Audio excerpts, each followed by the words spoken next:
trip for the Aztecs. And it's going to be Duggar who's in for the touchdown on the zone read. And the Padres loving the thin air in Colorado. In the air to left field. Tagged pretty well. Beck looks up, and that's gone too. Laureano gets his 23rd home run of the year. A full weekend, and we break it all down from the San Diego Sports 760 studios with Jon and Jim.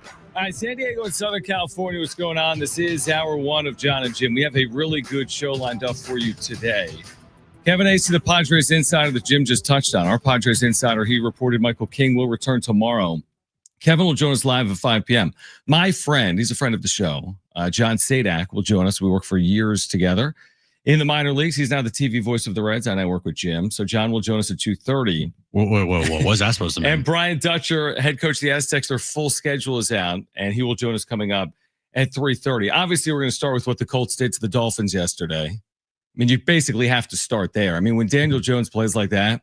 Well, wow. I was going to start with they might need to make a quarterback change already in New York with the Giants. I mean, Jackson Dart, he needs to be probably the starter here very soon because Russell Wilson, it's going to be a bad time for the Giants if they don't go with Jackson Dart. Well, I was going to start with Tent McMillan, who had 5 catches for 68 yards yesterday. Good rookie debut. What about Cam Ward? Cam Ward's rookie debut, not as good against the Denver Broncos in that defense. But speaking of the Broncos, RJ Harvey goes for 70 yards on the ground. I like that. All right, let's start with the Padres. I don't even want to deal with it. We'll get into the NFL. There's plenty of time. Padres finally find momentum, right? They had just been losing series after series, yet here they are. Deja vu all over again, 1 game back. Here they are. They win 2 games in Colorado. They win the series. Was it perfect? No. But they bust out the bats on Saturday and Sunday. They combined for 31 hits. They're 1 out with 19 to play. And then you add on what Kevin reported earlier today, which is Michael King is expected to return tomorrow. So are they right where they need to be? 19 games to play, needing to overcome a game plus the tiebreaker against the Dodgers. So essentially needing to overcome 2 games. But the Dodgers have not played well. Padres haven't played perfectly either. Are the Padres right where they need to be? Reds and Rockies at home. 7-game homestand begins tonight. Michael King tomorrow.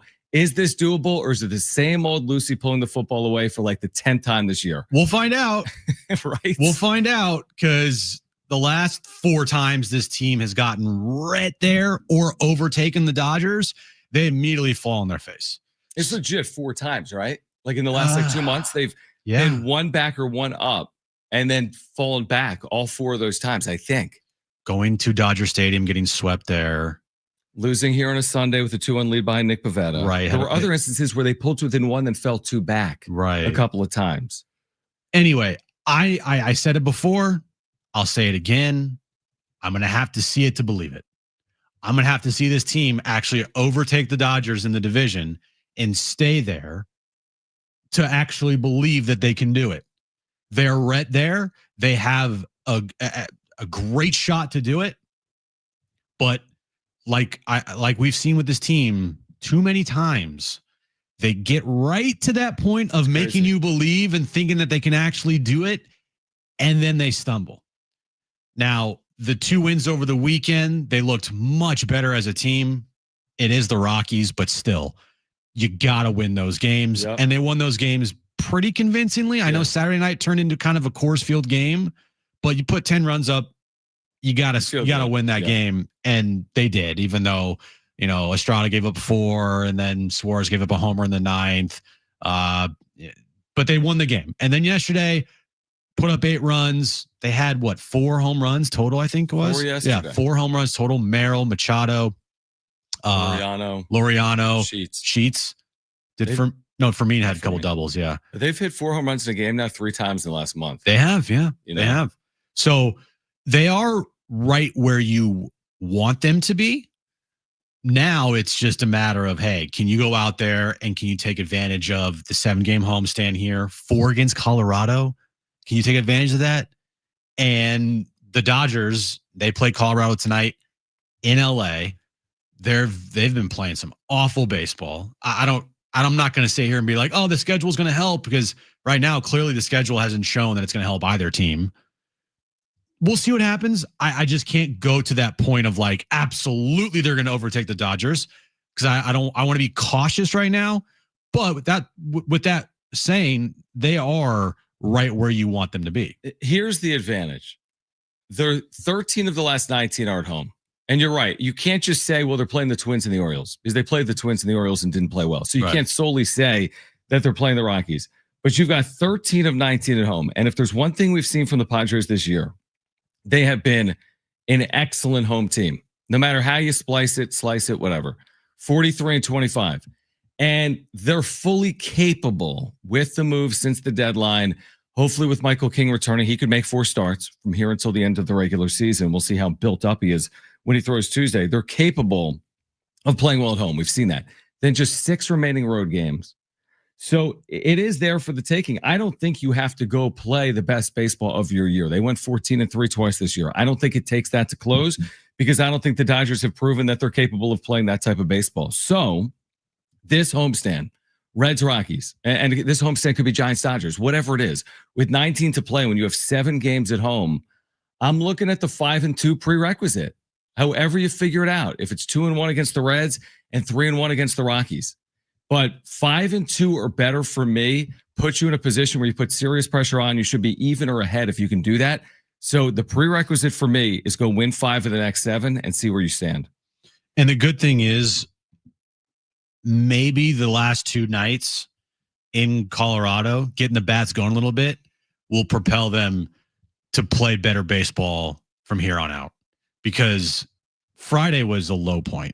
Friday was an absolute low point. You got shut out at Coors Field, and Kyle Freeland just shoved it down your throat. Yeah, that's a low point. To the tune of, that's his best start of his career, and he made you look silly. He was ejected in his prior start 2 days earlier. And he goes 8 and strikes out 10. Like, what? Right. Luckily, after that low point, they bounced back in a pretty big way the next 2 days, scoring 10 runs on Saturday and 8 runs on Sunday. Now, they are the Rockies, so it's like, I expect you to do it, but you got to go out and do it.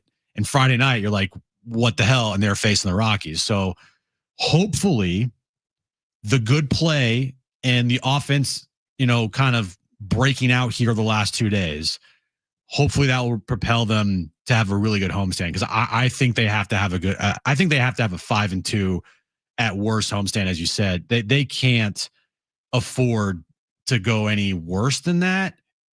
I mean, feel good about the division. I mean, you could, because the Dodgers stink right now. But you can't bank on that. You can't just keep banking on the Dodgers sucking. I mean, okay, to your point, I'm with you. Maybe they found something in Colorado, but here's the issue. Petco isn't Coors, and the pitching you're going to face is not the Rockies staff. And you're right, Kyle Freeland was excellent on Friday, but Nick Lodolo today is a tough lefty. Tomorrow, Zach Littell is a good righty, and then the lefty Andrew Abbott has a 2.8 this year for the Reds. So, I don't go into the series saying I need to see what I've seen from the offense the last 2 days, the 31 combined hits, the 18 combined runs. What I need to see is more of the formula. Starting pitching goes 5+. You win a game 4-3 or something like that. I'm fine with them winning in any manner in which they win. If it's 10-8, awesome. If it's 4-3, awesome. If it's 2-1, awesome. But more of the, hey, starting pitching the last 3 days has been good in Colorado. More of that, not falling behind 3-1 after 2 innings or 2-0 after 1 inning by Darvish. And then we'll see King tomorrow, and then we'll see Pivetta. I want to see them get the 5 or 6 innings from the starters and then get enough offense and find ways to win the way they win at home this year. That's the key to everything. That's all Shildt talks about, dude. It's all he wants to talk about. Among other things. But I mean, he talks a lot about it. But even if Shildt didn't talk about it, we'd be talking about it. Starting pitching, that's like the key to this whole process. Is you got to get consistent starting pitching, 5-6 innings. Tonight, Darvish, we'll see what he does. He has been up and down, side, left and right, 100%. Sideways since he returned this year. You don't know what you're going to get out of him. He could go 7 innings and throw 74 pitches, or he could go 4 1/3 and throw 82 pitches. You just don't know. Yep. So, start the homestand off right tonight with a good outing from Darvish. And it will be difficult against the Reds pitching the next couple nights, because you're facing 2 lefties in there, and this team against lefties, their lineup, they don't know what to do with their lineup when they have a lefty on the mound, or when they're facing a lefty on the mound. Yeah, you're 100% right. We can get into the lineup now and moving forward. But the idea that against right-handed pitching, they did something that they hadn't done yesterday, which was move over Jake Cronenworth to short. To max, even though Mike Shildt just a couple of days ago said he wouldn't do that because he values defense over offense, which to me is completely counterintuitive. Right. But he said he wouldn't do it. And then obviously someone got to him because he did do it. But against left-handed pitching, you run into some of the issues that they've experienced this year. They have a lot of lefties in their lineup. They have guys that have not hit left-handed pitching well. And yes, it's true you face more righties than lefties on average. But what happens when you run into a series like this? I mean, you could play a 3-game series where you face 2 left-handed starters.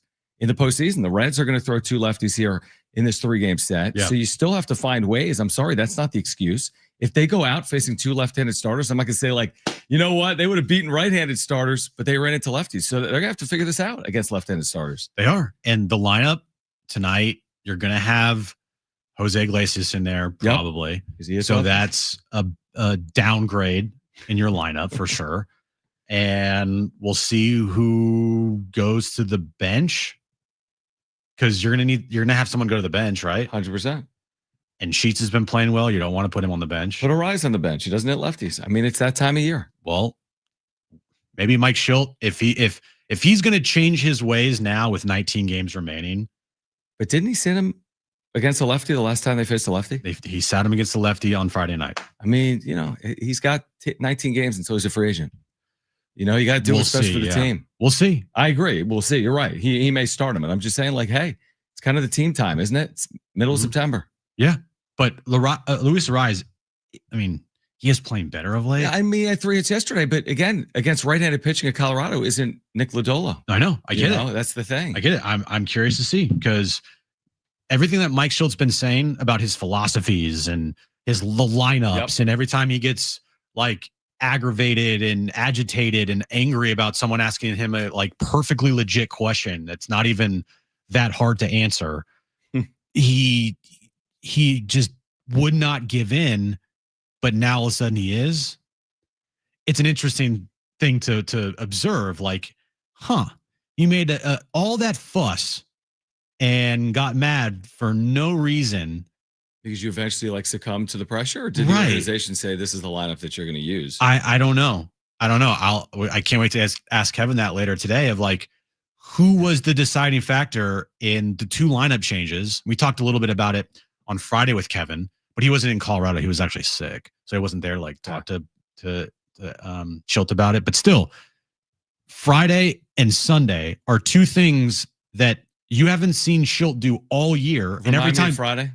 Taking Luis Ariz out of the lineup against a lefty. And then yesterday playing Jake Cronenworth at shortstop. Yep. So I'm curious if someone at organization finally got to Mike Shildt, which I kind of think is the case, or Mike Shildt was just as stubborn as ever when talking to the media, but really behind closed doors, he was thinking about doing this the whole time. No, the former. I think someone got to him. I don't think he speaks that strongly about something only to change his tune. I agree. A day or 2 later. So is it a sign of things to come or not with the lineup? We'll discuss on the other side. Then John Sadak, TV voice of the Reds.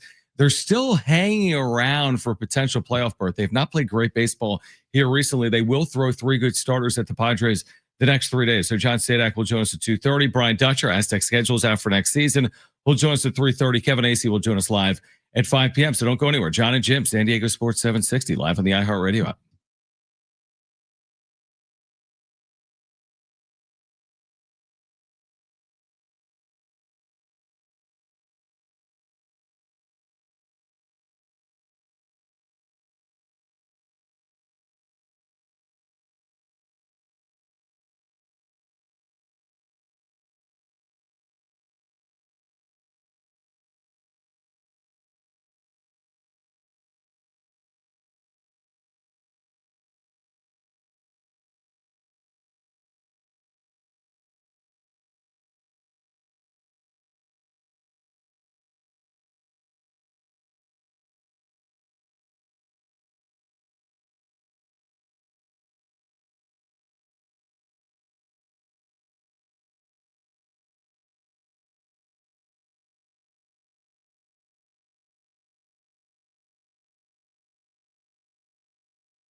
All right, download the all-new iHeartRadio app.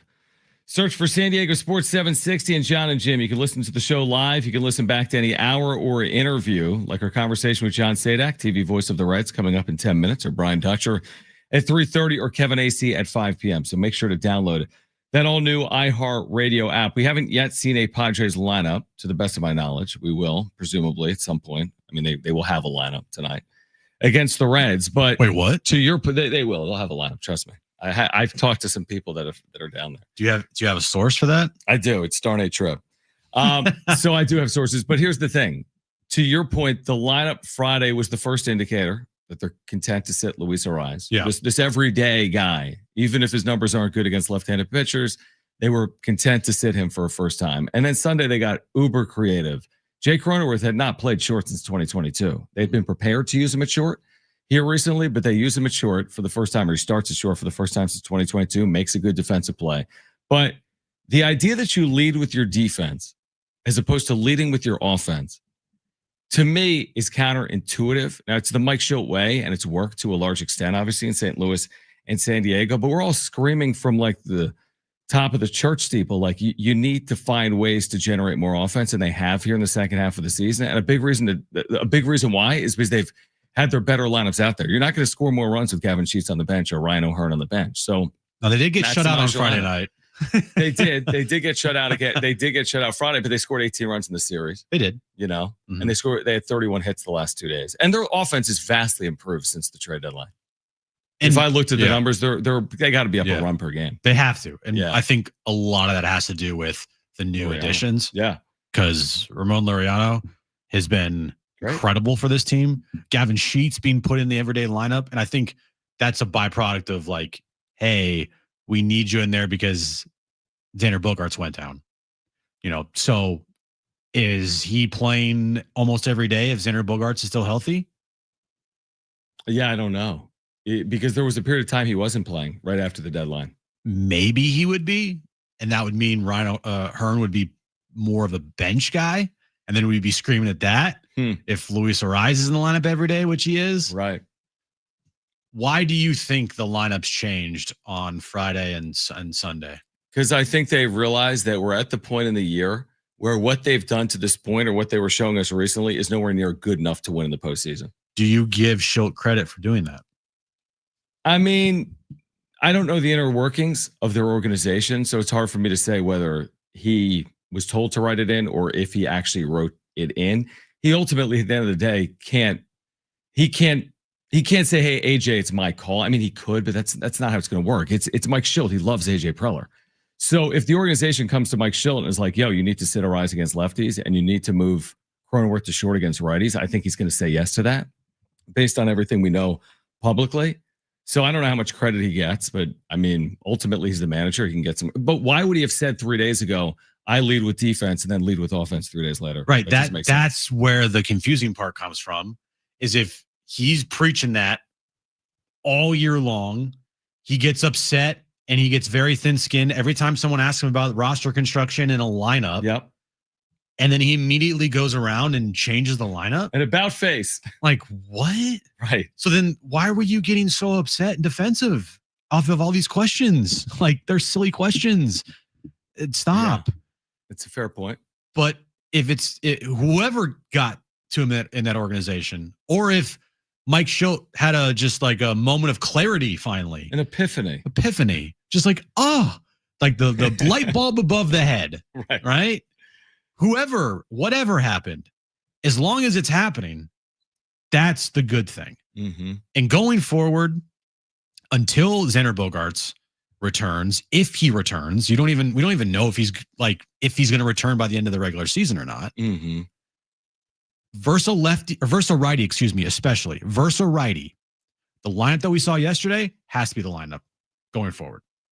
Against lefties, I can't. There's no great left-handed lineup with this team against a lefty. They have so many lefties. They have a ton of lefties. So when you face a lefty on the mound, it's like damned if you do, damned if you don't. Right. So I'll let whatever you want to throw out tonight. I'm not gonna complain about it or be like, why did you do this? Why did you do that?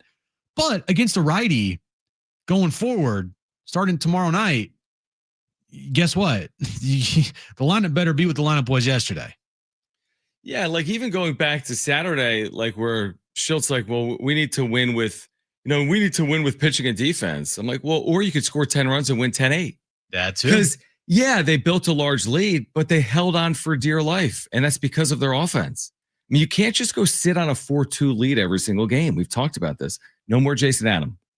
I mean, these relievers have been very hittable. Jeremiah Estrada, he's got 6.6 ERA since August 1st. Robert Suarez allowed a home run the other day. And the tying run was at the plate later in the inning. So, like, these relievers have not been as dominant as we thought they would be. And now you're not at full strength in your bullpen. That's why I'm leading with offense. I'm not just going to sit there and be like, we lead 3-2 in the postseason. These 4 guys go close every single game the next 4 innings. Good luck with that formula. By the way, I did find it interesting. And it could have been just like a one-off comment.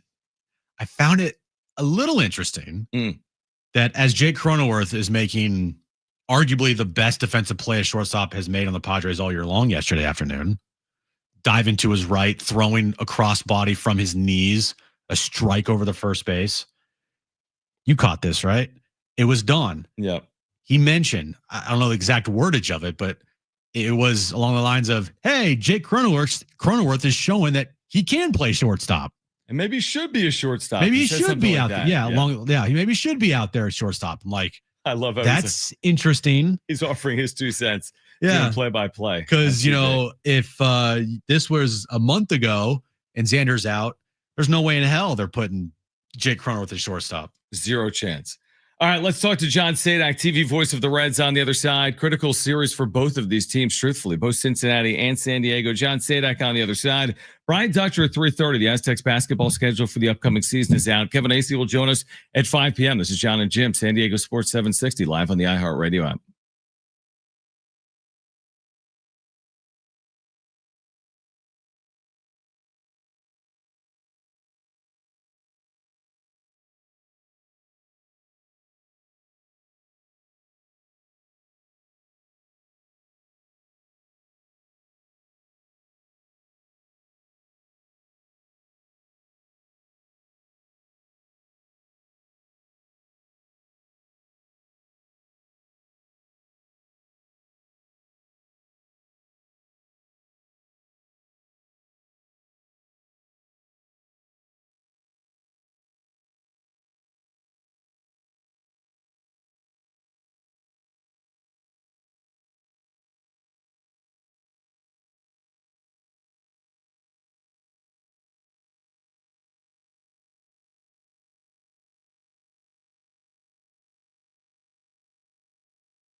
All right, this update's brought to you by Jamul Casino. Padres start a 3-game series with the Cincinnati Reds tonight at Petco Park. 6:40 first pitch. Yu Darvish on the mound for the Padres. Padres are just 1 game back of the Dodgers in the National League West. Good news for the Padres. Michael King, he is set to make his return tomorrow night from the IL. And tonight wraps up week 1 of the NFL season. Monday Night Football, Vikings and Bears in Chicago kicks off at 5:20 p.m. Hey player, the all-new Jamul Casino Resort is all for you. Enjoy a super luxe hotel experience, a super secret speakeasy, an indulgent spa, and an epic rooftop pool. Book your experience at jamulcasino.com.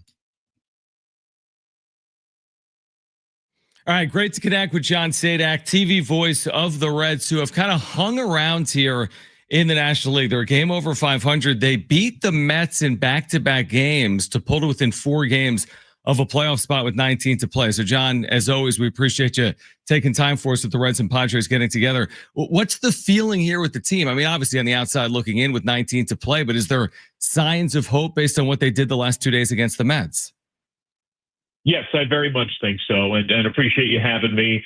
I think the biggest things are some of their regulars have found roles, either have refound themselves or have been adding in a different way. TJ Friedl got a day off near the tail end of last road trip in LA against the Dodgers and has had a big bump. He's now been on base in 17 straight. He's working a lot of walks in that time. It's a great feel for the zone. And the second position in the order has not been very productive for the Reds on the year. They had 2 main men, both Matt McLain and Santiago Espinal, there for stretches of time at the start of the year. But Noelvi Marte, who they moved from third base to right field in the last month plus, is a different hitter playing right field. And more recently, that's also meant a shift into the second position that provides protection for Elly De La Cruz, that is able to capitalize upon Friedl being on base. He's hitting .315 in his last 26 games, driving in runs, showing pop. Offense has been the inconsistency of this club. The starting pitching has been the bedrock, but there are glimpses of offense, and the Mets series showed that. Being 4 games back of a playoff spot, Reds have kind of been hanging around, not be able to, get over that hump of late, but still 4 games back. Anything can happen in the final 2.5 weeks here, or 3 weeks, of the season. Where's the head at of the fan of the Reds as far as their chances to make a legitimate push here for a wild card spot? Or do you think do fans think it's too far out of reach? I think it depends upon what fan you talk to. I assume that's the case with most fan bases, but the Reds have not had much in the way of postseason appearances, much less success. I mean, they haven't won a playoff series since the 90s. The Bengals have, yes, made a Super Bowl run, but went through years of being awful in the same town as well, or just falling short during a lot of the 2010 range. I think it's a mix. I think there are some who are kind of waiting for Lucy to pull the football, but there are some who really believe in this young core. And at some point, the team, the players have to prove it, right? It's something to win over the vast majority of those fans. They want it to happen. Do they think it will happen? The schedule is hard. I mean, if you're honestly looking at what the remaining slate is, they have the second hardest strength of schedule left on the slate in terms of win percentage of the opponents. But the good news about that is they have games head-to-head with some of the teams they're chasing. Just had one against the Mets, took the season series from them, so they would have the tiebreak if it came down to that. And they already took one series from San Diego. Now they get the Padres head-to-head. John Sadak, TV voice of the Reds, with us right now on Jon and Jim. Game 1 at Petco coming up at 6:40. The starting pitching, the Reds are going to, have this series, whether it's Lodolo tonight, Littell tomorrow. Andrew Abbott's been obviously awesome on Wednesday. How is the starting pitching fared here late, specifically against these 3? Because I just look on paper and it looks like these 3 have given the Reds a lot of opportunities here. I would generally say yes. Lodolo, when he's on, can be a real challenge. The breaking ball is excellent. His changeup has gone to another level. That's a commonality between him and Abbott, both lefties that have sensational changeups that rate among the best in baseball this year. And those are newer adds used to that level. in terms of frequency and that amount of success in terms of limiting contact and damage. Lodolo battled a blister issue, something that's plagued him multiple times in his career. He is a Southern California guy. He is still a little bit of an unknown to see exactly what's happening coming back from the blister. I think there's a lot of reason for optimism. I know he'll be excited to pitch in California again. Zach Littell has been very up and down. His split is his best pitch. When it's on, it is just about unhittable. And the way you know it's on is it dives straight down. I mean, it tunnels right into the earth. If it has more horizontal break or even worse hangs, then he can have a rough go. And we've seen extremes in recent starts for him where he's been roughed up for a couple of innings and then set down 14 in a row, where he's had a brilliant start through 3 or 4 innings, facing the minimum, and then home runs can come. He has led the league most of the year in home runs allowed, but the vast majority of those have been solo shots. His command is a critical part of that because he probably will allow homers. Will there be bases empty? Will there be men on base? And with Abbott, there has to be some wonder if he's hit a fatigue wall. He's had a deserved all-star year, the best year of his career. He has spent most of the season as the Reds ace. But we've seen more hiccups in the last month where the command has not quite been as fine. And in particular, with his changeup, that I think next to his fastball, I would argue, is his next most important pitch that he has to be able to command. Doesn't necessarily need to throw it for a strike. He needs it to look like a strike and just drop out of the zone. And the command has not quite been as fine. And I think teams have been far more patient. The walk numbers have gone up and the ERA has climbed as well.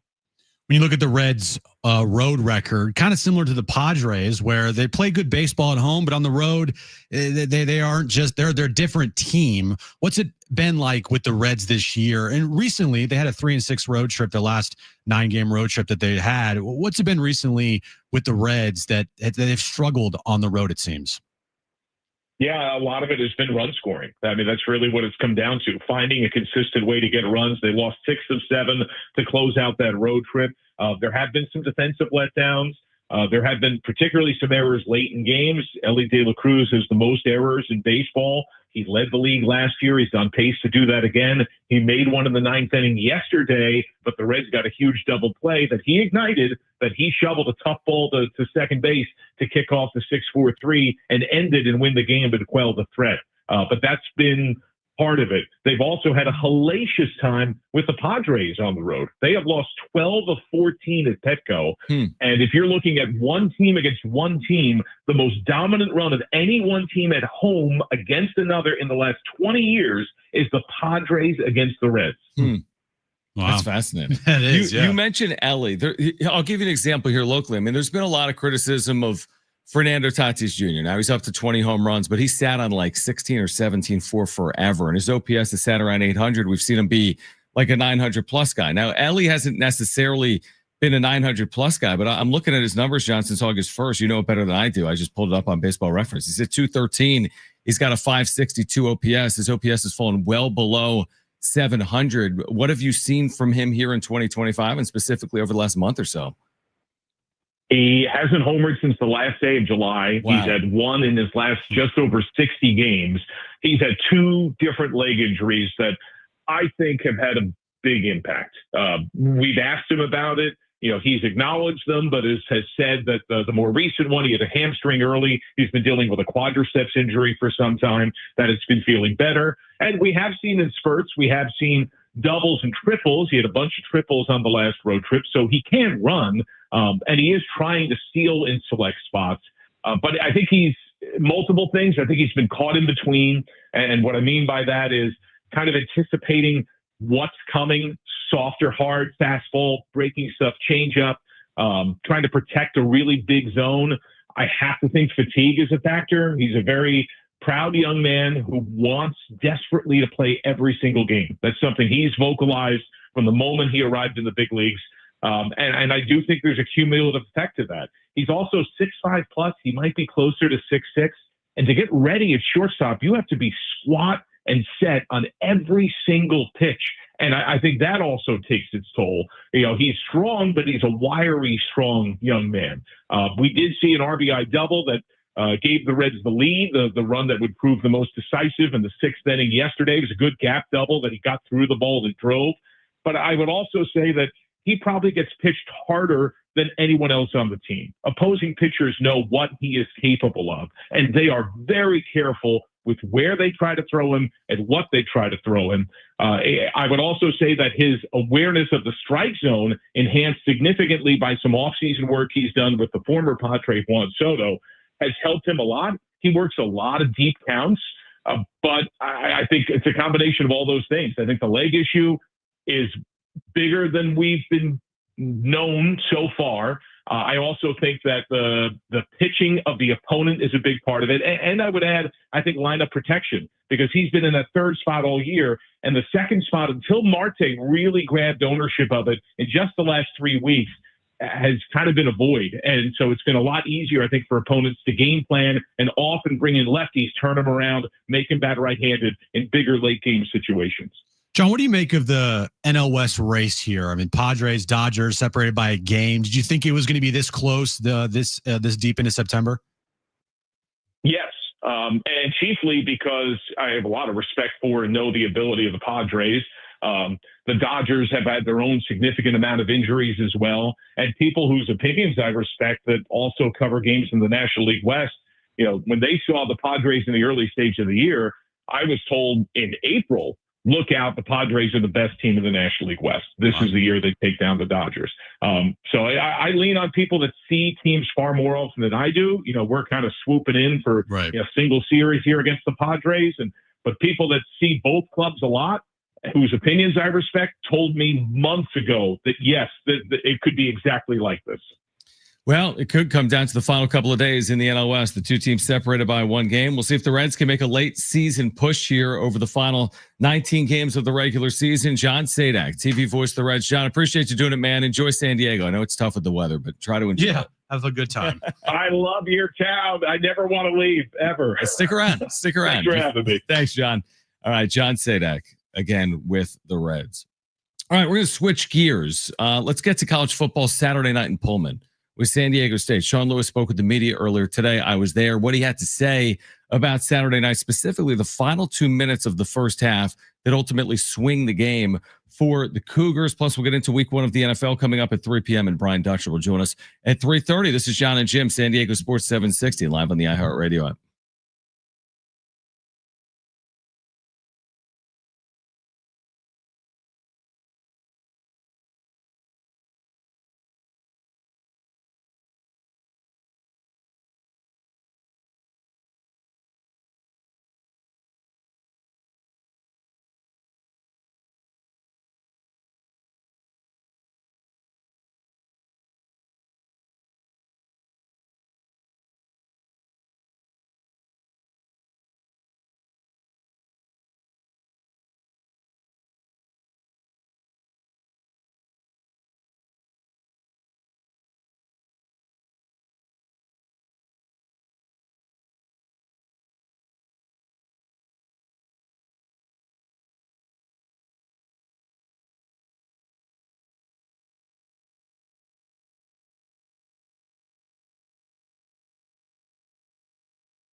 All right, Brian Dutcher coming up at 3:30. Kevin Acee will join us live at 5 p.m. Jon and Jim, San Diego Sports 760. So I was in Pullman Saturday night.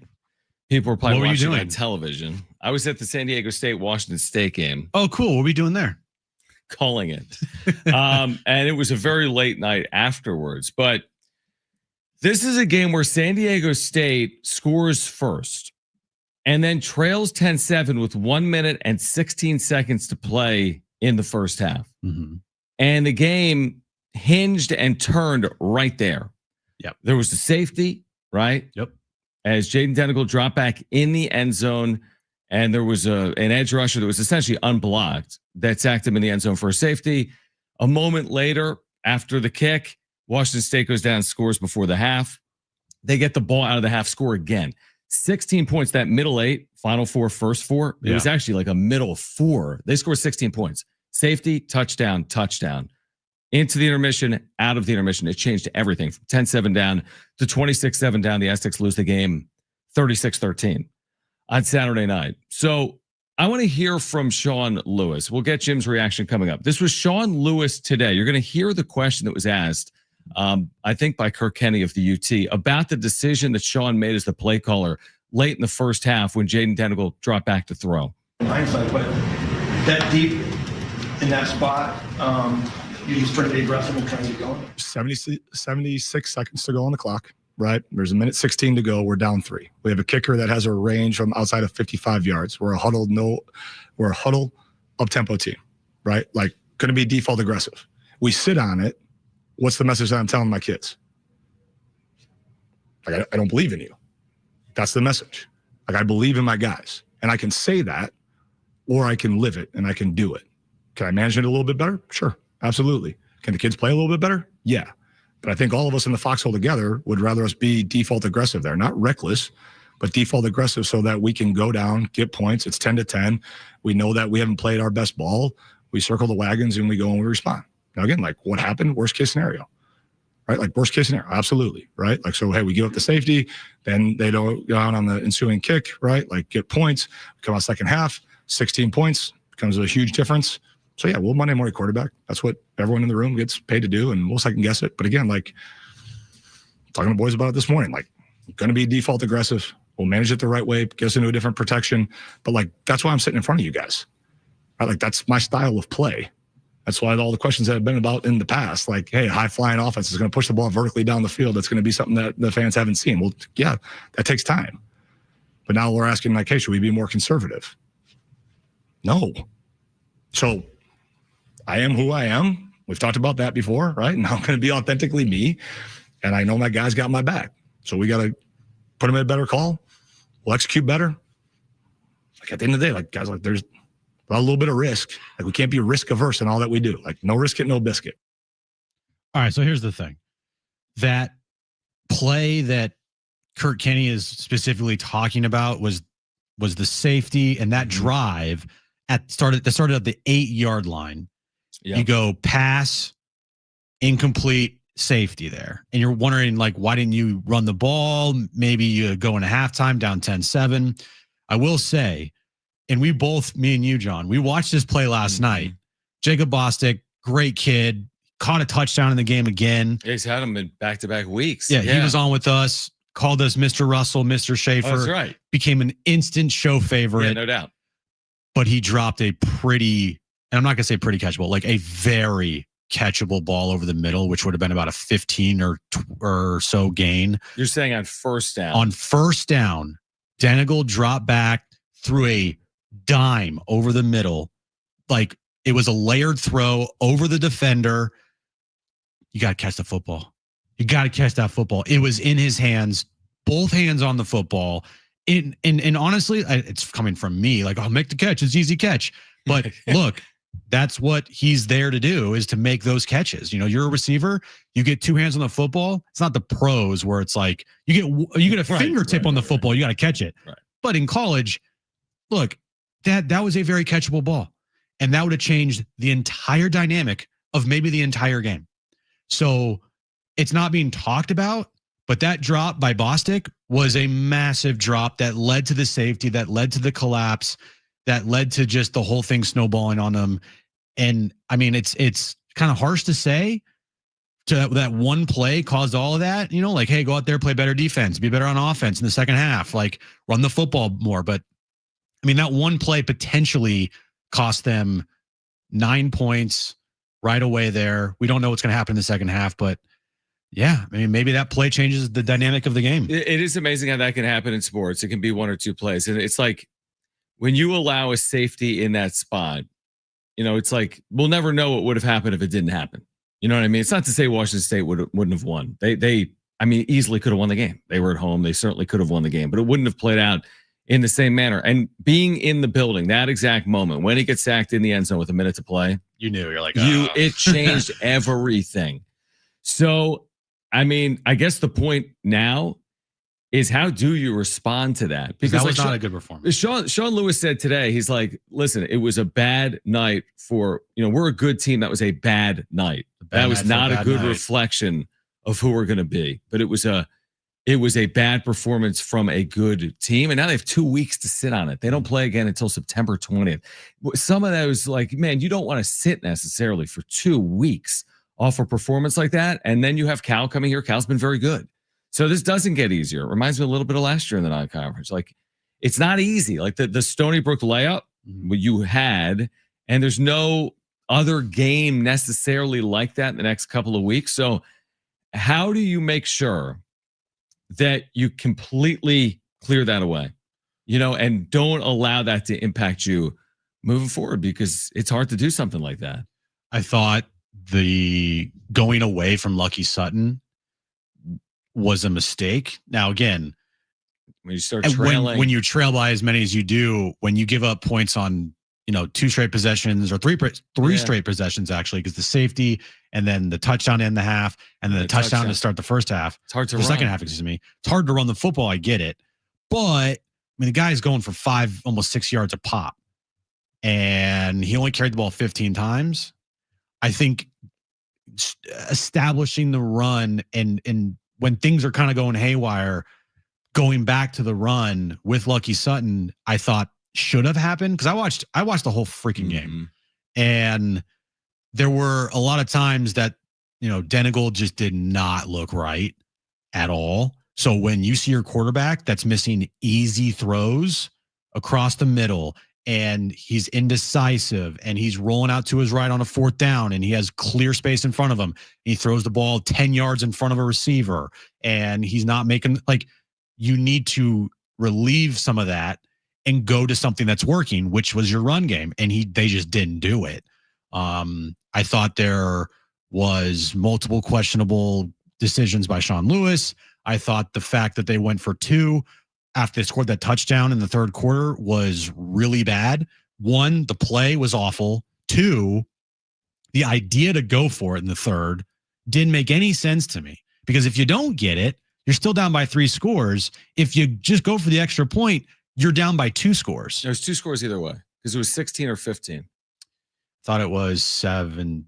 29-13 off the miss. 29-13 off the miss. So if you make it, it's 14. If you miss it, it's 16. 7, that might be a gym math. It is a gym There's math. an analytical book that says in that spot. Well, anyway, right. The play that was designed for the 2-point was awful.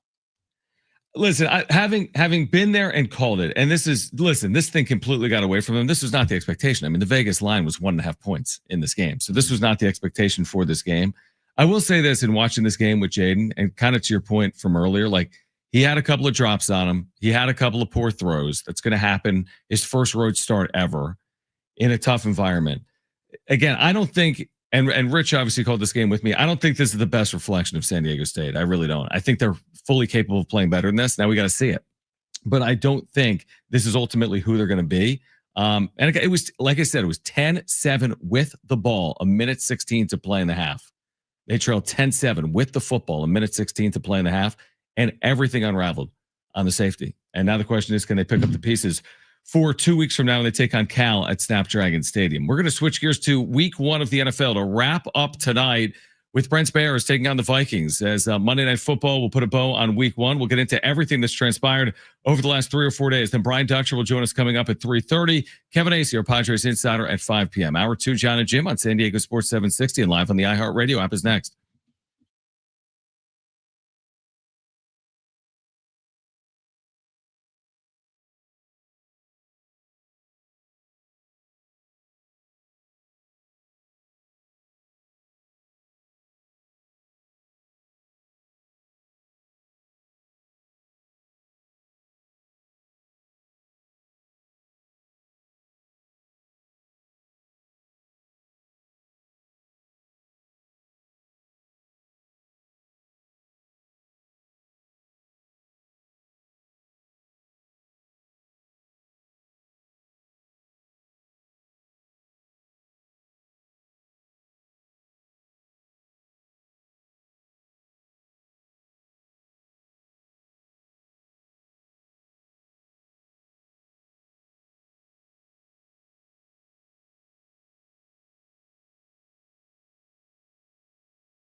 This update's brought to you by Rapid Radios. Padres start a 3-game series tonight against the Cincinnati Reds. They start a 7-game homestand at Petco Park. 6:40 first pitch tonight. Yu Darvish on the mound for the Padres. Good news. Kevin Acee reporting earlier this morning that Michael King is set to make his return tomorrow night for the Padres. The Padres are just 1 game back of the Dodgers in the National League West. Dodgers start a 3-game series at home tonight against the Colorado Rockies. And tonight, Monday Night Football to end week 1, Vikings and Bears in Chicago. Kickoffs at 5:20. Rapid Radios are instant push-to-talk walkie-talkies offering national LTE coverage and no subscription ever. Business owners can keep in touch with up to 200 staff members at one time. Go to rapidradios.com now for up to 60% off and free shipping.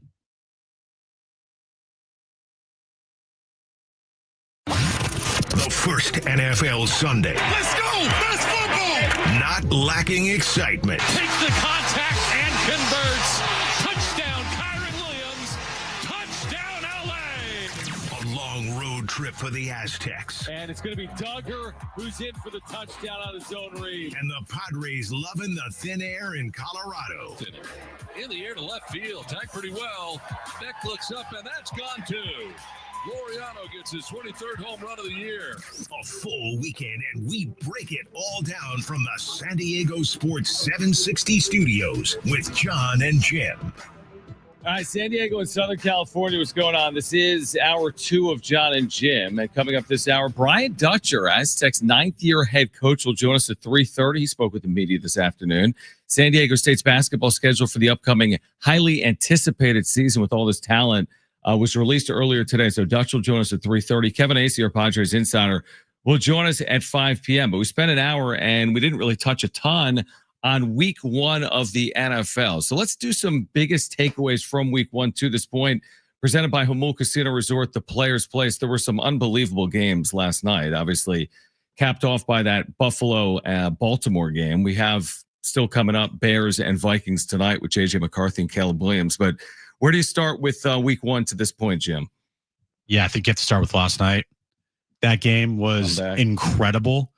We talked on Thursday last week of like, hey, can the opener live up to the hype? Can the opener be a good game? I thought the opener of the season, Eagles and Cowboys, was actually a really good game. Now, it kind of just slowed down and died once we got to the lightning delay. But overall, I thought it was a good game. You had a lot of storylines there. You had some, back and forth, and it wasn't one-sided. It was a one-score game in the fourth quarter, and I thought it was a good game. But then last night just topped everyone's expectations.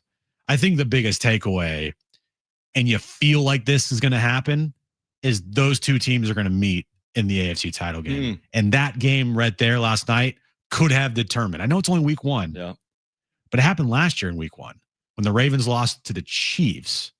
And it determined the Ravens going on the road. That's interesting, yeah. Instead of staying at home. So I think that game, even though it's only week 1, I mean, we could be looking back at last night as, wow, that determined home field in the AFC title game. I mean, the thing about last night, which is going to be remembered as an all-timer, especially for a week 1, the score got me. Never had there been a 41-40 game. I mean, it's crazy. You don't run into that every single day. You don't overcome 15-point deficits in final 4 minutes every single day. No team had ever done it in a week 1. No. But the thing that stuck out, and I was going to have it later in the hour for Is That Good, but I'm sorry, you can't do this. Like, this can't go this far without being mentioned. Josh Allen's fourth quarter, 269 passing yards and 3 touchdowns. Is that good? The most this century in a fourth quarter. Nobody had thrown for 250 yards in a fourth quarter. He throws for 269 and 3 touchdowns. Like, he's too good. Now, Lamar Jackson's great too. They're both too good not to get to Super Bowls. Like, at some point, if it's Allen or Jackson, there's no world where you have these 2 elite teams and neither of these guys are getting to a Super Bowl. At some point, they're breaking through. At some point. Let me ask you this, though. So Josh Allen, we all know he's great. He's the reigning MVP of the league. He single-handedly brought the Bills back last night. The numbers you just read. Ridiculous. Are the Bills a good enough team if Josh Allen doesn't go Superman every game? No, they're definitely not. Okay. And because I feel like in the NFL, it's all predicated on the Superman performances. Maybe less now with the Chiefs. Like the gaudy numbers for Mahomes, like those days are kind of done, dude. Yeah, I know. The gaudy number, they win close games. Yeah. Right now, they didn't on Friday, but they win close games. They find ways. They got brilliant coaching. They got a guy that's been there before. But I feel like for one of these teams to break through, it's like Lamar Jackson. Like, you either go crazy like you're a video game Lamar Jackson, or you're losing in the postseason. There's no average Lamar Jackson winning the postseason. Because you look at the Ravens, they should have won that game last night. 100%. But you look at some of their key players, Derrick Henry, Zay Flowers, Mark Andrews didn't do anything last night, but he's still a guy that can catch 10 to 15 touchdowns in a season. Lamar, won MVPs, right? Yeah. Hamilton on defense. Like, they have some playmakers on that team, no doubt. You're saying maybe they're more complete than Buffalo, who just relies so heavily on a guy going off every single big game. James Cook is a very good running back. Yeah, he is. Coleman is a good wide receiver and is in his year 2 here. But as far as impact players, the Bills, other than Josh Allen, who do they have? Because that team was getting gashed. Now, the Ravens were as well in the fourth quarter. Yeah, definitely. But I mean, on the Bills side of things, this is kind of what they ran into last year. Is Josh Allen went up against the defense and the Chiefs in the AFC title game that slowed him down. And then what do the Bills have other than that? And how can they combat if Josh Allen has a poor game in the playoffs? Well, part of me is like, okay, are we putting too much into one result? To your point, it could matter because these are two teams that are going to be there in the end and they're going to have good records. So part of me is like, well, we're putting too much into like week one. And then the other part of me is like, there's no world where the Bills and the Ravens aren't two of the best 3 teams in the AFC, because right? their quarterbacks exactly, are just that good. So like they're both going to be really good. Now one might be a game or two clear of the other, but yeah, like that's a massive week one result. Because both of those teams are going to be there. Mm-hmm. Trying to think like outside of that in terms of like, I got one. And this is sorry, Brent. Packers are legit. They are beyond legit. And, based on week one, we can say that. And the fact that Micah Parsons barely played in that game. Did you see the one play where he tracked down Jared Goff? Yeah. He looked like a lion. Like a legit lion. Like going after a gazelle. Right. It was his only tackle. Well, I mean, he had a huge impact in that game when he was out there. I think the more that he gets integrated into that team, the scarier they're going to look. That defense is already good. And you add Micah Parsons, who barely played and looked like that in the game. I mean, when he was in there, he was an impact player. And I think that the Packers are legit in the NFC. I think the other question is Detroit screwed down without all those coordinators? Well, they're not a good team outside of a dome. When you get to them on grass, they're a completely different team. And they have 6 games this year on grass. That's interesting. They had like a 4-game winning streak in Lambeau going into like yesterday. In the last 2 years, they've won. Yes, last 2 years they won everywhere. It's true. Look at their overall record. Now, here's where I would say don't make too much of week one, and maybe it sounds like a hater. I mean, the thing with the Chargers result against the Chiefs, I get it. They don't beat the Chiefs. I mean, you look at the recent history of the series, it's very rare for them to beat the Chiefs. Chiefs have been the best team in football for the last decade. But to me, a week one Friday Brazil, like I have to reserve a little bit of judgment. Justin Herbert was outstanding in this game. Mm-hmm. I'm sure a lot of people watched it on YouTube. I'm sure a lot of local people watched it, whether you like them or you hate them. I'm sure a lot of people. Do we have the numbers for that, by the way? They just said, we heard the update before your update where they said over 7 million. That was a 17. 17. I'm sorry. I heard it in the update. 17. 17. It's a big number. Wow. I think it's a pretty big number. And YouTube is it's so easy. It's so good. We get 17 million views all the time. Oh, yeah, exactly. But like, are you willing to read anything into it? It's significant. I mean, they beat the Chiefs. It counts. It counts. But I don't think I can just say because the Chargers beat the Chiefs in week one, they're like a top 3 AFC team. Justin Herbert I said this to you, I think it may be on the wrap-up show. When did I say this to you? The Madison Beer thing? Oh, yeah. You said that's what made him an elite. Oh, he's elite now. He has entered the elite quarterback status of the league. Madison Beer. He's dating Madison Beer. Right. If you don't know who that is, look her up. You're welcome. And he played phenomenal. He did. He was great. He kind of is like a Josh Allen type where it's like he can run. He's got a cannon of an arm. And if he can play up to that potential, who cares? It doesn't matter if Quentin Johnson's one of your wide receivers. He's going to make that guy look good. Mm-hmm. So if Justin Herbert is now going to just all of a sudden decide that he's going to enter the elite quarterback conversation in the league, the Chargers could be scary.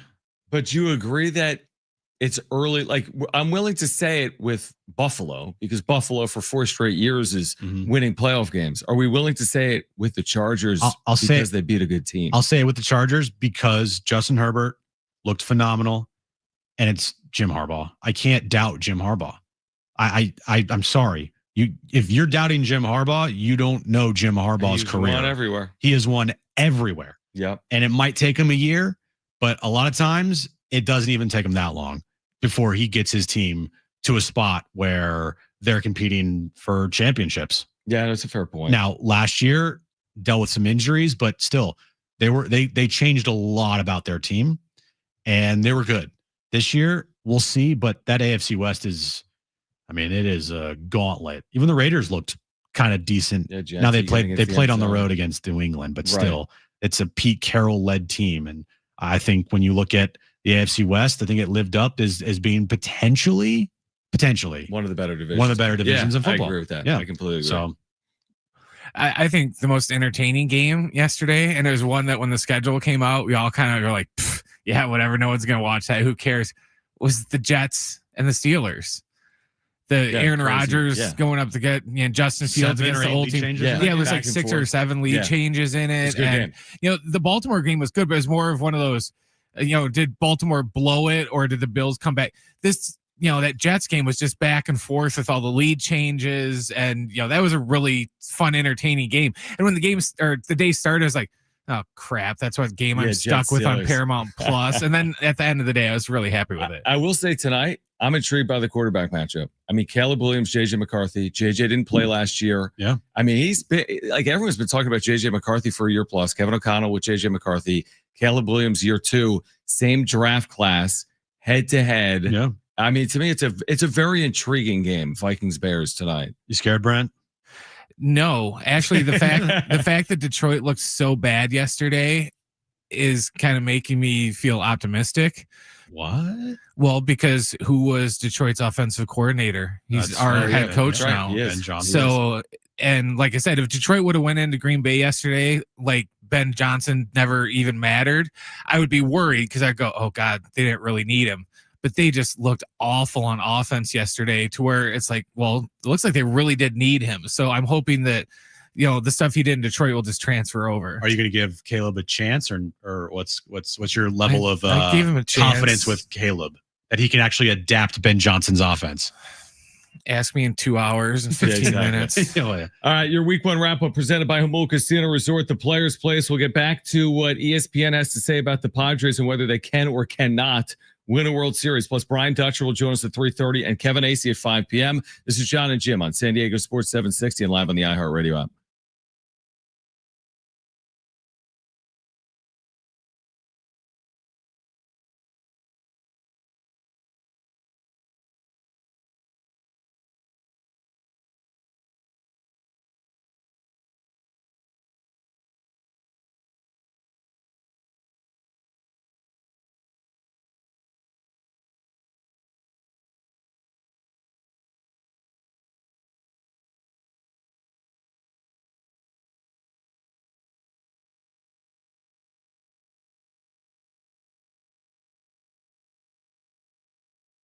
All right, hey guys, it is Jon and Jim again for the all-new Jamul Casino Resort, the Players Place. We've been telling you, now open. Their hotel and spa at Jamul Casino Resort. It is the next level of luxury. You can treat yourself to a stunning new stay. They have rooftop relaxation, indulgent spa treatments, and all the thrills of Jamul Casino Resort now all in one unforgettable destination. And now open as well as Jamul 23 with endless dining. Every day you can savor San Diego's ultimate endless dining experience at the all-new Jamul 23. From their world-famous lobster brunch served every morning to the VIP endless dining experience each evening, you can indulge in chef-curated specialties like seafood, prime cuts, and decadent desserts, all with stunning panoramic views. And sports fans are going to want to catch all the action at Tony Gwynn Sports Pub. Experience the ultimate sports showdown. You can catch the Padres live, plus great food at Tony Gwynn Sports Pub, where fandom meets fantastic at the all-new Jamul Casino Resort, the Players Place.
All right, Jon and Jim, the iHeartRadio Music Festival back.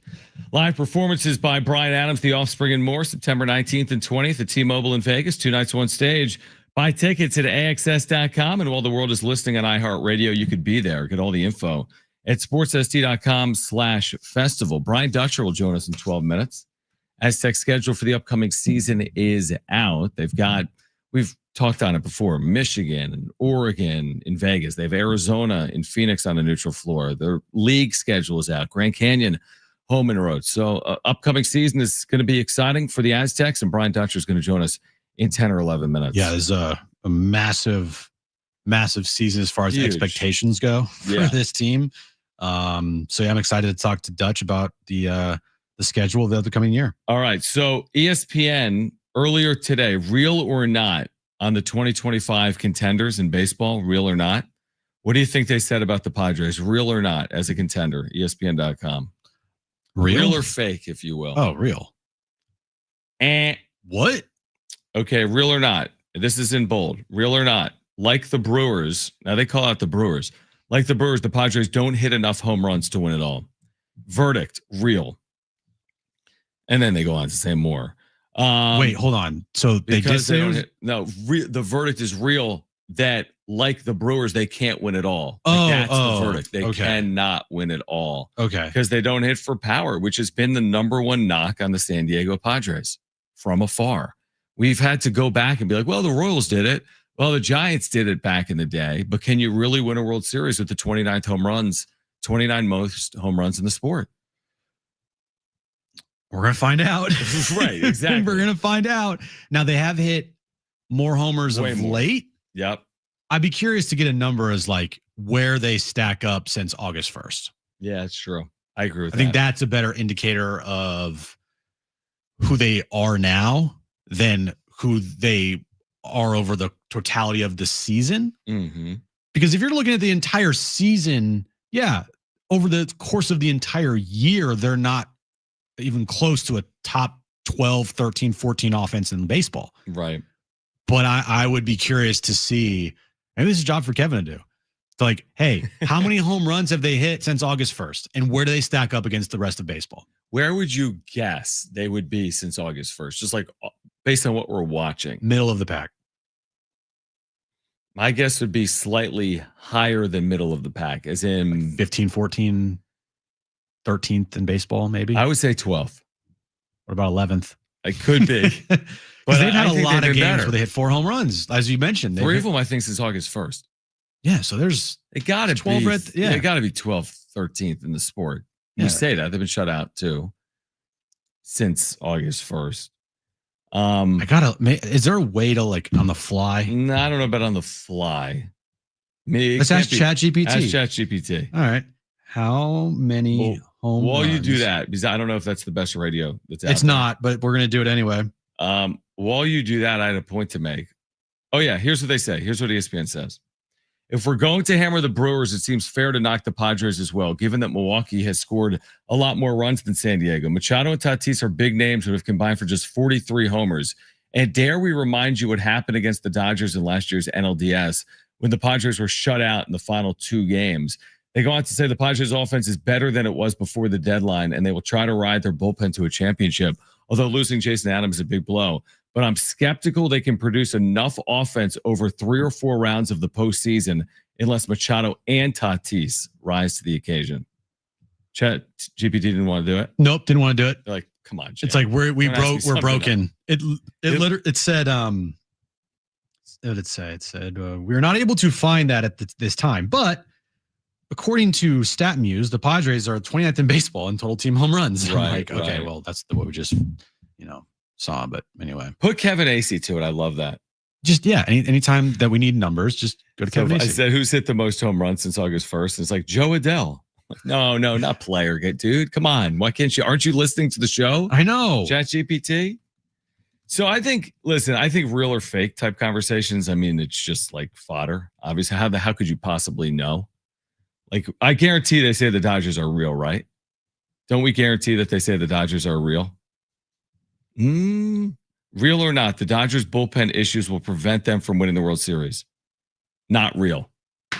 So the Dodgers bullpen issues aren't real, but the Padres offensive issues are real. I have a number. Okay. The Padres have hit 35 home runs since August 1st. It doesn't sound like that many. Because it's already September 8th. Mm-hmm. It's fine. It's probably 15th. Probably By 16th. 16th. Yeah. It's not, it doesn't sound that gaudy, does it to you? No, it doesn't. What about the other 29 teams? I'll ask this. I'll ask them who's hit the most home runs. What team? Yeah. What team? Is it the most home runs since August 1st of 2025? What team has hit the most home runs since August 1st? This is just really good, exceptional man. radio. I'm This is glad what wins you're us doing this. awards. This is really good. Since August 1st, the Yankees have hit 69 home runs as a team. So the Padres have only hit half as many. Correct. I have the numbers here, actually. So Yankees where have are hit they? 69. Mets have hit 62. Padres. We were wrong. They're 23rd in baseball since Even August since 1st. August 1st. That's incredible. They're tied with the Rockies. And Where are the Dodgers on that list? Dodgers are 11th. They've hit 46 home runs since August 1st. I want to say they've scored among the fewest runs in baseball over the last 2 months. Saw that somewhere recently. I mean, they have really struggled to score, but when they do score, it's via the long ball, which makes sense, honestly. So 23rd in baseball. They're going up since August 1st from 29th. Yeah, from 29th. I guess that's a good point. Like we made this point at the deadline. How good can you really make your offense at a deadline? Like how much improvement can you actually make with your offense when you have like Machado, Tatis, Bogarts, Merrill baked in? Right. Like you know how much improvement they made? Ramon Laureano. Like thank the Lord they acquired him. He's been their entire improvement, basically. Since August 1st, the team's hitting 261 with a 751 combined OPS as a team. It's pretty good. Yeah, it's solid. That's actually solid. They've been much better on offense. The home run part is still an issue, but it's not like they're dead last in baseball with like 15 home runs since August 1st. Yeah, exactly. I agree. All right, switching gears. Brian Dutcher joins us on the other side. Spoke to the media earlier today. The Aztecs 25-26 full schedule has been released. We'll get into the schedule, his team, and the expectations with the head coach of the Aztecs. Brian Dutcher joins us next on Jon and Jim, San Diego Sports 760, and live on the iHeartRadio app.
This update's brought to you by Rapid Radios. Padres just one game back of the Dodgers in the National League West.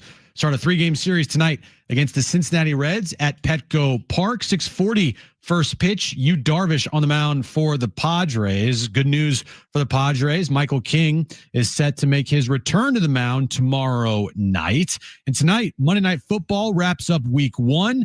Vikings and Bears kick off in Chicago at 5:20 p.m. Rapid Radios are instant push-to-talk walkie-talkies offering national LTE coverage and no subscription ever. Business owners can keep in touch with up to 200 staff members at one time. Go to rapidradios.com now for up to 60% off and free shipping.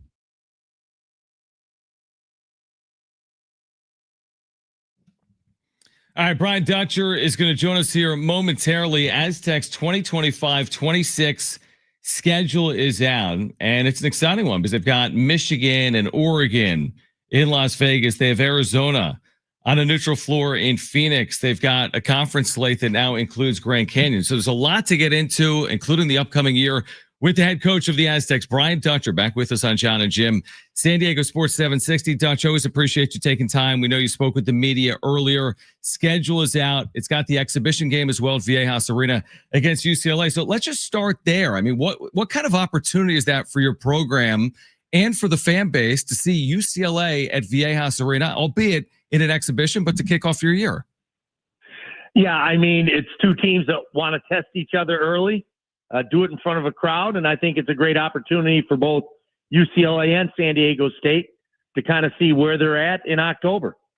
So looking at this schedule here, Dutch, Michigan, Oregon, Arizona, it's a good non-conference schedule. How important will those games be for, when we comes, March time to make your resume the best it possibly can be? Well, that's the reason we got in last year. Those early wins over Creighton and Houston in the Players Era event in Vegas, and we're right back in it again this year. And obviously we have Michigan and Oregon, our first 2 games, and then there'll be a third game that'll be a high major game. And so I just believe that you schedule to try to make the NCAA tournament in November. If you falter, you still have the conference and the conference tournament to play your way in. But we've never ducked anybody, and I think if you look at this schedule, you throw Arizona in there too, it's a very competitive schedule. And the Players Era tournament where you will play Michigan and Oregon and then a third team, whenever that is, or whenever you find out who that is, that tournament is turning out to be a very important tournament for many reasons, not just to help your resume, but as far as NIL money goes, that goes a long way here for the future of this program.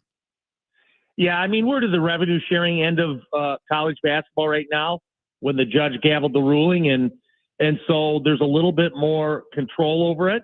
But with that being said, I still have to be out there raising that revenue for our program. And the Players Era event that puts $1 million into our NIL coffers and gives us a chance to continue to keep San Diego State relevant on a national level. And that's important not only for the games, but for the financial end of it where we can put a team together.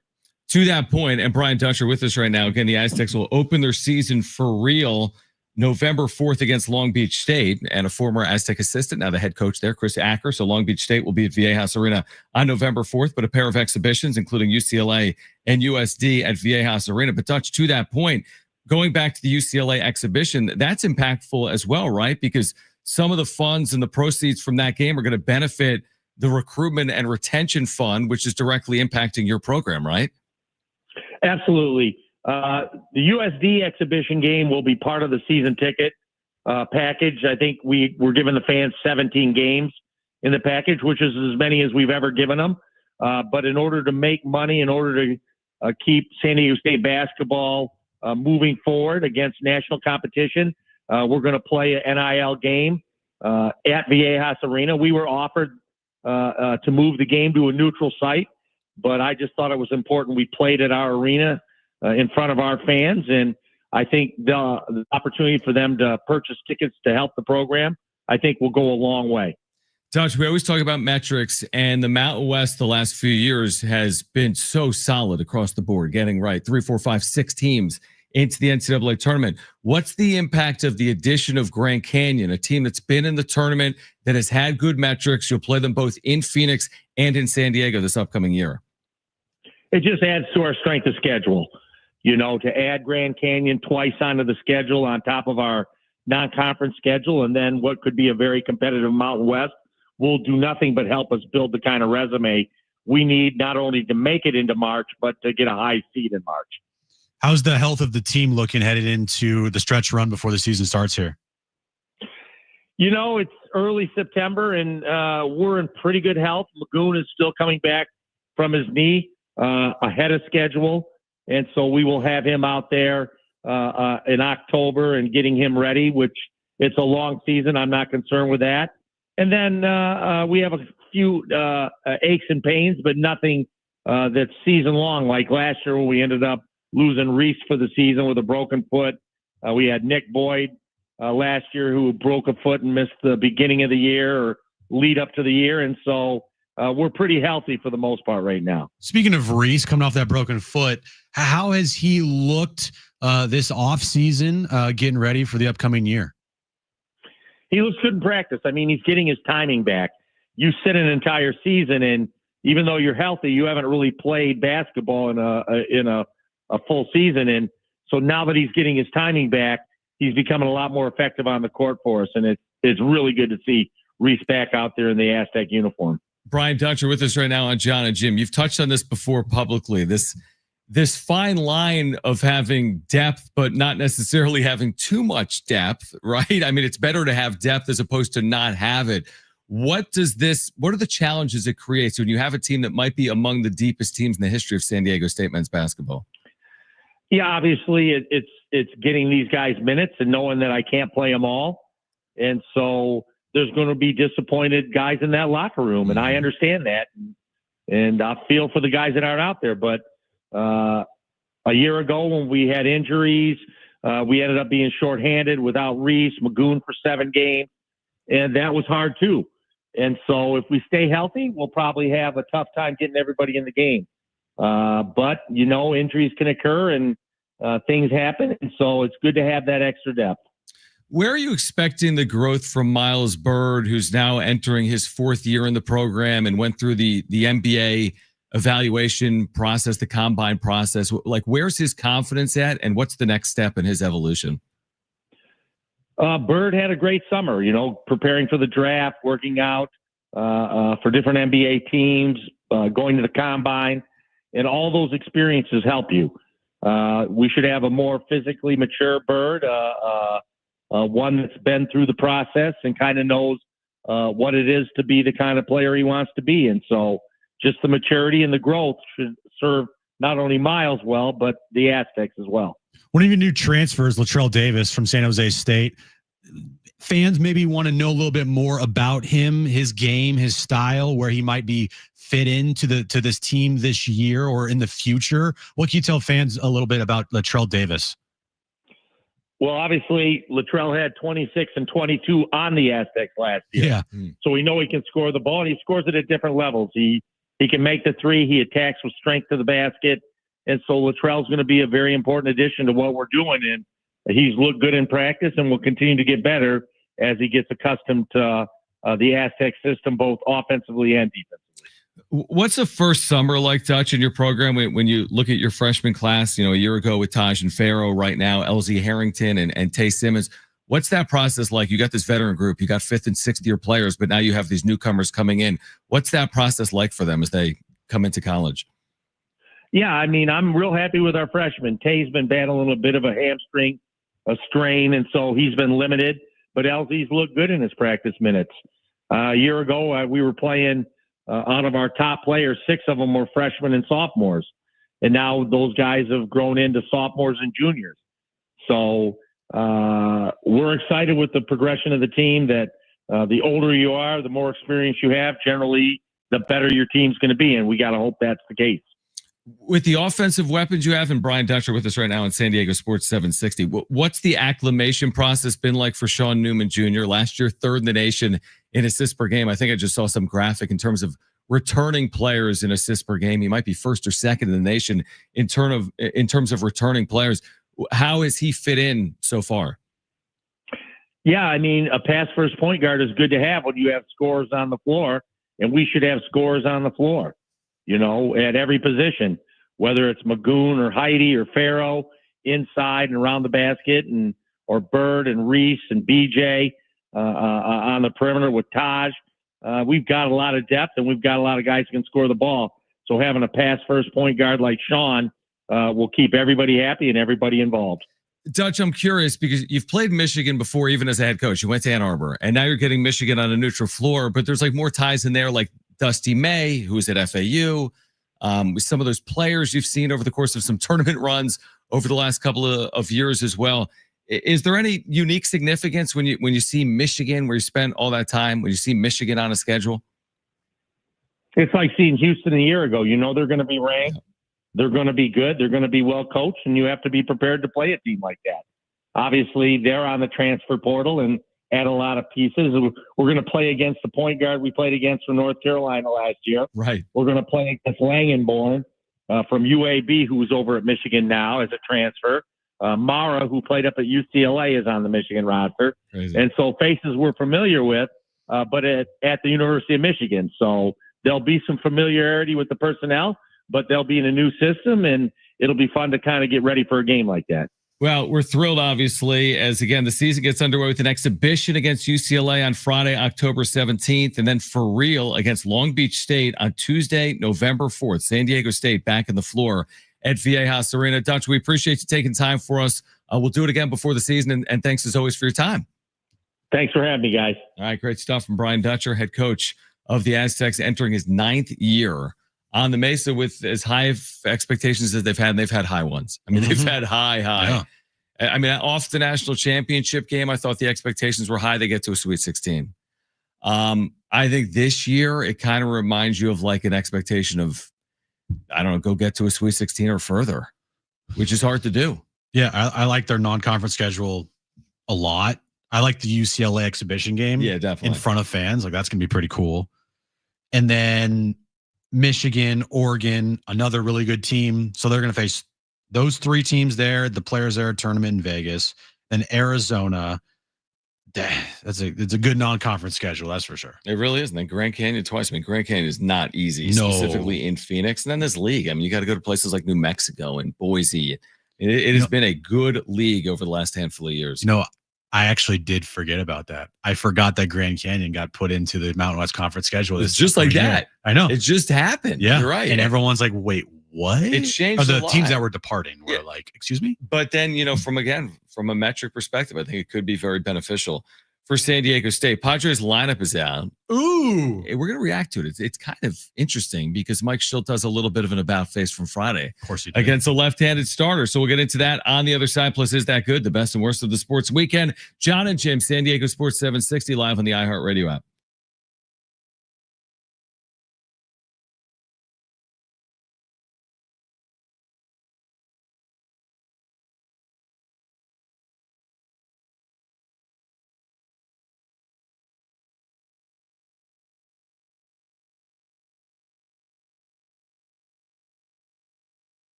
All right, Jon and Jim, San Diego Sports 760. The Padres will field a lineup today. They'll have a team. They will?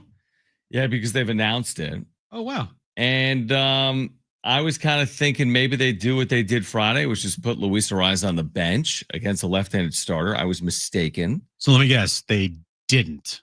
Well, yeah, if I was mistaken, he's in the lineup. But O'Hearn sits for Arraez. It's as simple as that. O'Hearn sits for Arraez. They just go right, left, right, left, right, left, right, left all the way through this thing.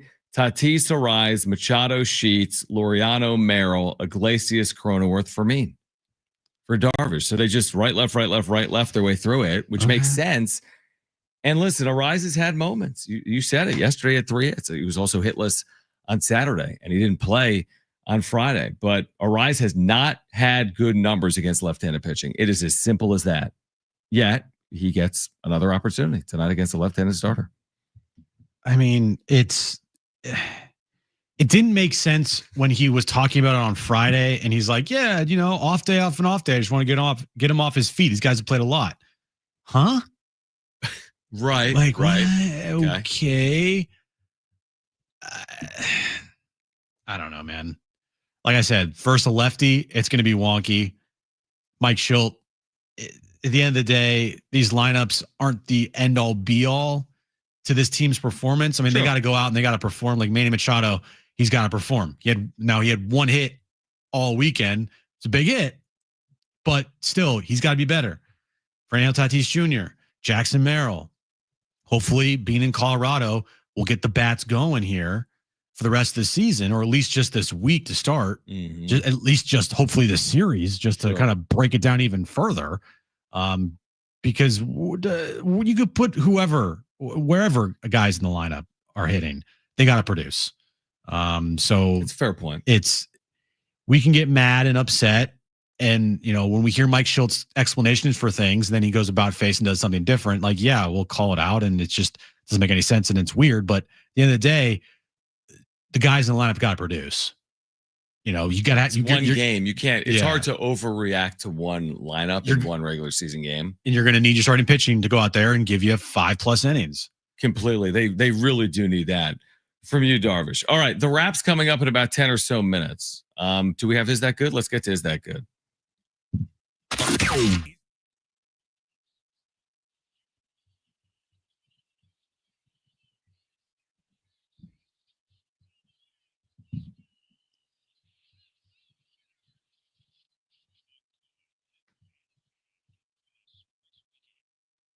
So Derrick Henry last night, John, ran for 169 yards. Very nice. And 2 touchdowns last night against the Bills. But he had that late game fumble that pretty much gave the Bills the opening that they needed to get back in that game and end up winning it. Brent, is that good? No. Are you kidding me? For the loss despite 170 yards. He had an amazing game. Yeah. But all anybody will remember is that fumble. Man, his career has been so ridiculously good, though. I mean, his production, it's ridiculous. Did you know? The funny stat that I saw kind of circulating the internet last night was his high school numbers. They must have been good. Where in 4 years in high school, he rushed for over 12,000 yards. Which is probably all the yards they had. Like they just gave him the ball. Last year, he rushed for over 4,000 yards. In high school? Yeah, in high school. How do you even do that? Well, he did it. 400 yards a game. He did it. And he is about to reach his high school career numbers in the NFL. The guy has been an absolute monster. So like in Derrick Henry's career, he's rushed for 11,592 yards. In high school, he rushed for 12,000 something. So he's about to match his high school totals. If he was still in high school, he'd have even more yards than you he think? has right now in the NFL. You think if he was in a high school team, he would do well? 18th all time in NFL history in rushing yardage, by the way, for Derrick Henry. All right, my first one is going to be the San Diego Wave retiring Alex Morgan's jersey this past Sunday night. Is that good? It is good. Congrats to Alex Morgan. Very jersey cool moment by the Wave. 1 minute standing ovation. Yeah. For Morgan. Yeah, very, very cool moment for her. Aaron Rodgers versus his old team that he only played one season for, the Jets. threw 4 touchdowns, no picks. Post game, he said, "Yeah, I wanted to beat everybody involved with the Jets," or something along those lines. Sorry, Brent. Is that good? What do you mean he only spent one season with the Jets? Don't you remember the other year? Yeah, that one drive he had. Exactly. The Padres, the last 2 games in Colorado after getting shut out Friday, combined for 31 hits, 16 on Saturday, 15 on Sunday. They combined for 18 runs in those 2 games. Is that good? It is good. Everything's good. Everything's great. Dylan Cease Everything's amazing. picked up his first road win yesterday against the Colorado Rockies. Is that good? It is good. You give him an 8-run lead. You better hold it. Watch him work. And Yeah. he did yesterday Yep. against the Rockies. My final one I mentioned earlier, Josh Allen, the first player this century, it's been 25 years, to throw for 250 yards or more in a fourth quarter. He went for 269, 3 touchdowns, the come from behind miraculous win in the final 4 minutes. Josh Allen leading the way with that ridiculous fourth quarter. Is that good? Everything's good. Everything's great other than Derrick Henry's fumble. Correct. That was bad. That was bad. But his game was good, but it's not. Like you said, what are people going to remember? They're not going to remember the 169 yards. Can I give you his high school stats? Because I have them give in front him. of me. Yeah. It's my bonus. Is that good? Yeah. He had, dude, these are ridiculous. How many yards per carry? 4.8? No. 40, 14.8. 40 straight 100-yard games. He never ran for under 100 yards. He averaged 250 plus rushing yards. Okay. Ran for a record 502 yards in a game. 9.2 yards per carry as a senior. 12,124 career rushing yards and 153 touchdowns. Is that good? Is that good? Dude, ridiculous. You know what it reminds me of? I don't even know if this is still the record in college. Have you seen the Marshall Faulk freshman year against the University of Pacific game? No. 386 yards as a freshman for San Diego State. 37 carries, 386. It may still be the record. We'll have to look that up. Derrick Henry in one game, 48 carries, 502 yards, and 6 touchdowns. It's absurd. Like, wait. What? Yeah, it's absurd. Like his numbers through high school, college, and now, like college, he won the Heisman, 42 rushing touchdowns in his career, 3,500 yards rushing, 12,000 yards rushing in high school. He's about to hit 12,000 yards rushing in the pros. Huh? Yeah, he's been good. He's been solid. He is that good. Dude, I mean, his numbers are ridiculous. Dude, his game log in high school. It's like first game of the year, 31 carries, 336 yards rushing, 3 touchdowns. The thing is, though, I do wonder, like, is not a lot of, like, if we looked up Saquon Barkley's high school numbers, they're probably pretty good. Are they this good? I don't know. I mean, I bet they're really good. One game he ran 35 times for 455 yards, 13 yards on the ground. It's 5 touchdowns. Yeah, I mean, it is. That is honestly ridiculous. Is that just look this up? Dude. No, but dude, like here, I'll give you Saquon Barkley's senior year, 3,646 yards and 63 touchdowns. 63. Better than Derrick Henry. 63. But Derrick Henry had more yards rushing. In a season than 36-46? He had 42-61. 63 touchdowns. Now, this was on 462 carries. It's a lot, dude. That's every play of the game. One game, he ran the ball 57 times for 485 yards. That's amazing. Like, that's stupid. It almost leads you to believe that they're going to be pretty good. Like, if you're coming out of high school with 12,000 yards, you're probably going to be pretty good. And he's turned out to be pretty good. All right, we're going to get to the wrap coming up on the other side. Kevin Acee will join us live at 5 p.m. Padres and Reds game, one of a 3-game series. If you missed our conversation with the Reds TV voice, John Sadak, you'll hear that in the 5 o'clock hour as well. We haven't even mentioned, but we have buried the lead, Jim. We have buried the lead. We want to bring you a sombrero lunch this Friday. Jon and Jim will tell you how you can win that lunch from us on the other side. We have buried the lead. I blame Jim. Stay with us. The wrap coming up next.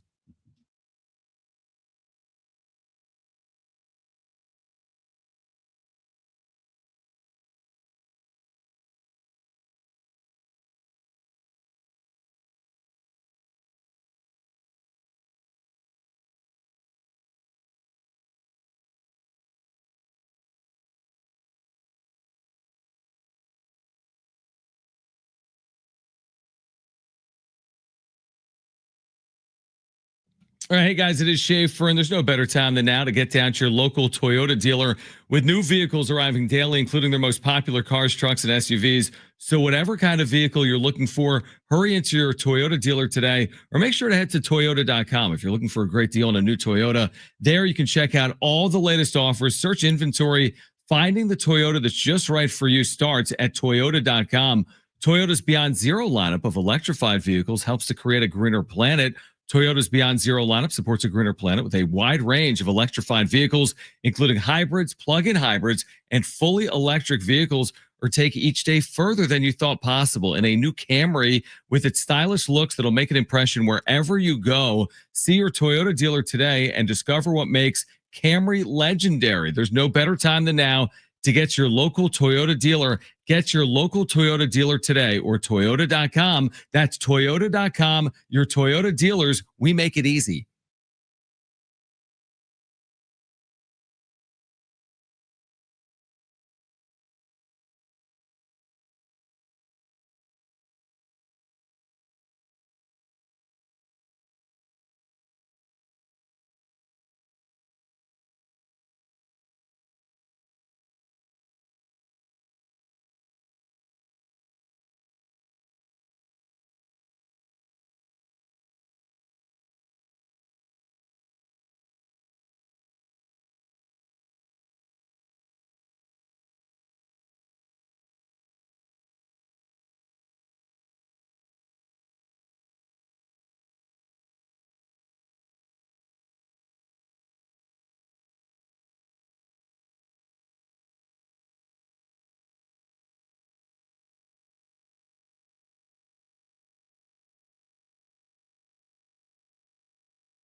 This update's brought to you by Staples. Padres and Reds start a 3-game series tonight at Petco Park. Yu Darvish on the mound for the Padres. 6:40 first pitch. Padres are trailing the Dodgers by 1 game in the National League West. Dodgers start a 3-game series at home at Dodger Stadium against the Colorado Rockies. And good news for the Padres, Michael King is set to make his return tomorrow night. And tonight, Monday Night Football wraps up week 1 as the Vikings take on the Bears in Chicago. Kickoff is at 5:20 p.m. This is your savings tip of the summer. Shop Staples for school supplies as low as 25 cents, plus more great deals for teachers and students on top brands and training styles. Kind of makes me wish I was in school again. Not really. Staples, that was easy. The first NFL Sunday. Let's go! That's football! Not lacking excitement. Takes the contact and converts. Touchdown, Kyron Williams. Touchdown, LA. A long road trip for the Aztecs. And it's going to be Duggar who's in for the touchdown on the zone read. And the Padres loving the thin air in Colorado. In the air to left field. Tagged pretty well. Beck looks up, and that's gone too. Laureano gets his 23rd home run of the year. A full weekend, and we break it all down from the San Diego Sports 760 studios with Jon and Jim.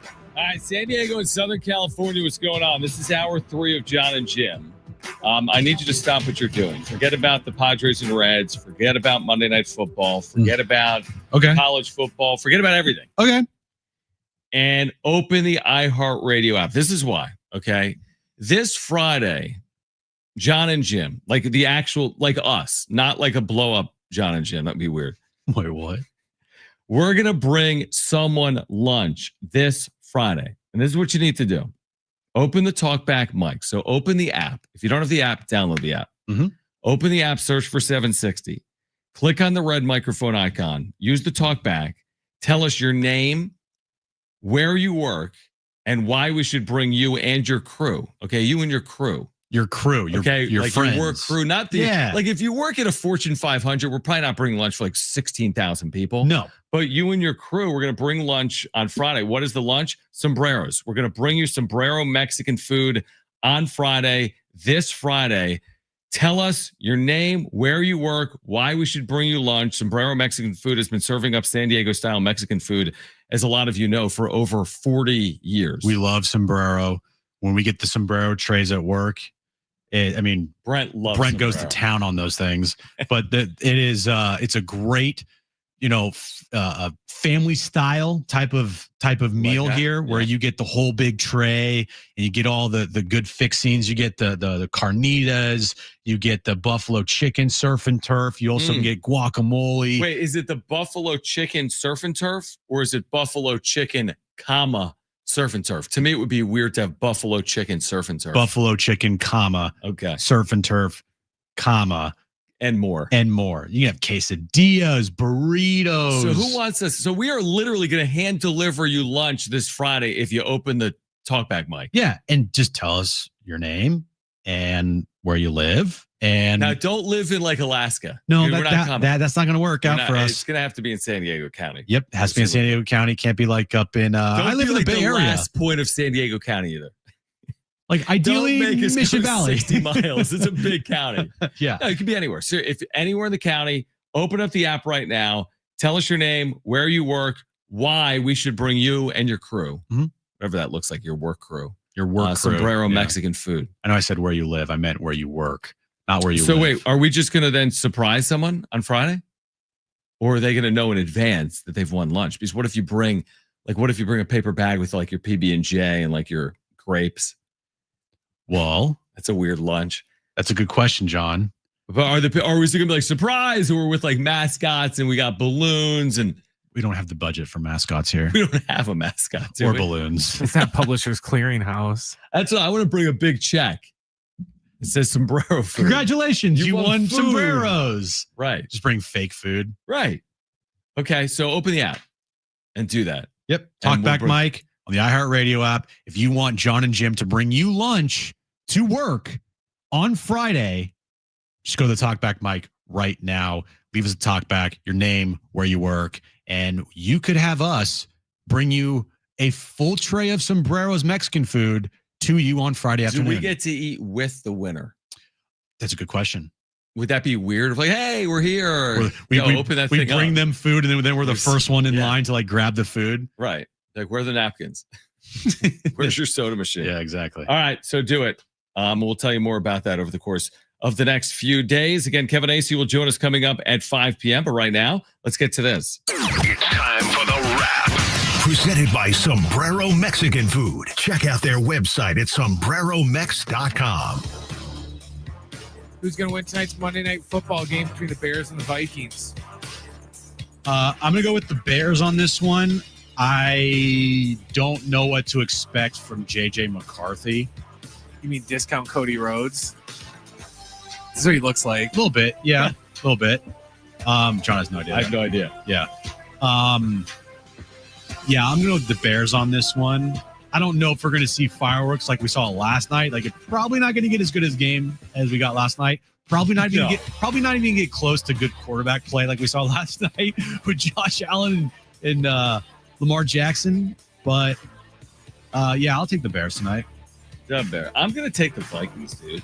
I'm going to take because I feel like there's no real NFL film on JJ McCarthy. I feel like he's primed for a good debut. I really do. I feel like Kevin O'Connell's going to set him up for success. I think people are very high on JJ McCarthy. I think the Vikings are the better team. So because of that, I'm going to take the Vikings. Now, what's the line in this game? Do we know the line? Bears -1.5. Okay, yeah, I'm confident the Vikings plus +1.5. Yeah, I'll take the Vikings on the road. The old home team -1.5. Yeah. Next question. Can the Niners overcome all their injuries? There's a bunch of them. No, they can't. Season's over. Jim texted me in game. I didn't even care. It's like season over. When he texted that, I didn't even look at anything. 2 hours later, I'm like, I assume the Niners won. So I looked. I'm like, did the Niners win? They won 17-13. But I'm pretty sure when you texted me, correct me if I'm wrong, was when Purdy threw a pick in a 10-10 game with about 7 minutes to play. Yeah. When did I text you? Was it when Moody missed like 100 field goals from 2 yards, or was it when Purdy threw a duck that was intercepted with 7 minutes? I gotta look the exact time that I sent you these texts. Yeah. So the Niners season is over. That was at 2:37. So that had to have been in the second half. Yeah, maybe early second half. Yeah, probably after a second pick. That's probably when I sent you that text message. Or maybe it was as I figured out that George Kittle is not going to miss 3 to 5 weeks, or the fact that Juwan Jennings now might miss time because of a shoulder injury, or that Brock Purdy now might miss some time because he has a messed up shoulder and a bum foot. So just me, or are they better without Purdy? Oh, and the fact that Christian McCaffrey got 30 plus touches yesterday, the most of anybody in the entire league, and he's playing on one leg. So my Orange Theory coach, James, was listening to on Friday. He's like, Jim made it sound like McCaffrey wasn't playing. On Friday when I listened, he's like, Jim made it sound like he wasn't going to get a snap or a touch. And he ended up with 30 touches. And then he was also very critical of Jake Moody. Well, Jake Moody sucks. You can't miss a field goal inside 30 yards in the NFL. He missed a field goal inside 30 yards, did he not? 27-yarder doink. You cannot. No, it's over. Like you got to be 100%. Yeah. You're done. They're 100% inside 50 now. His kicks over the last 2 years. He's had some massive misses. Since the start of last season to yesterday, he's 65%. That's awful. 65%. In his career, he's 77%. Do you know the Aztecs kicker, Gabe Placencia? Yes. He's 14 of 15 in his career. Yeah. So you in the National Football League as a kicker, you can't be 77% in your career and expect to keep a job. There's got to be a kicker better than him. If they don't cut his ass this week, that's malpractice by Kyle Shanahan and John Lynch. I'm sorry. He has had some massive misses for them. I don't want to go too hyperbolic here, but at the same time, look, that Super Bowl loss to the Chiefs, if Jake Moody, now I'm not going to put the loss on Jake Moody, obviously. But he missed like a 40-something yarder, didn't he? Extra point and a 40-yarder. That's 4 points off the board in the Super Bowl. How much did they lose by? Was that the overtime game? That was the overtime game. Oh, my gosh. I would not be able to sleep. Are you serious? Yeah, I'm serious. Oh, you have to cut him. Cut him yesterday. Not just that. You have to, like, roast him. You got to do, like, a Comedy Central roast. Shoot him to the freaking sun. Oh, I'm like, don't shoot him. Launch him to the sun. Even worse. Like, I'm done with the guy. The guy is a failure. An overtime Super Bowl game, and the guy left 4 points out there. Correct. Oh, I can't get over. I'm so done with Jake Moody. It's not even funny. That guy is awful. Next question. Will Ohio State repeat as national champs? Who did they beat? They beat Grambling this weekend at like home. 70-0. 2-0. Those games are so ridiculous, dude. I saw like the Alabama score. They won like 73-0 over some random like tech school. Florida State put up 77. Minnesota had 59 in the first half. Minnesota, 59 in the first half. Like, what are we doing here? But it's like Ohio State clearly the best team in college football. They beat Texas at home. That's the big marquee win of the year. Well, okay, let's look at just real quick here. Look at every team's schedule. No. I'm just looking at Ohio State's schedule to see the next time they're going to be tested. All right. So Conference play. And stayed at home or something. next time, so Illinois, they play Yeah, Illinois is good. October 11th on the road. They'll beat them, right? You would think. It's Illinois. Yeah, they'll beat them. Give me a break. But the biggest matchup on their schedule, Ohio State, Penn State. In Columbus, though, right? November 1st in Columbus. Win. And then the final game of the year, Michigan, Ohio State. It's Where's on that? the road at the Big House. Now, haven't they lost like 3 or 4 straight now to Michigan? They've lost, I think, 4 in a row. Holy moly.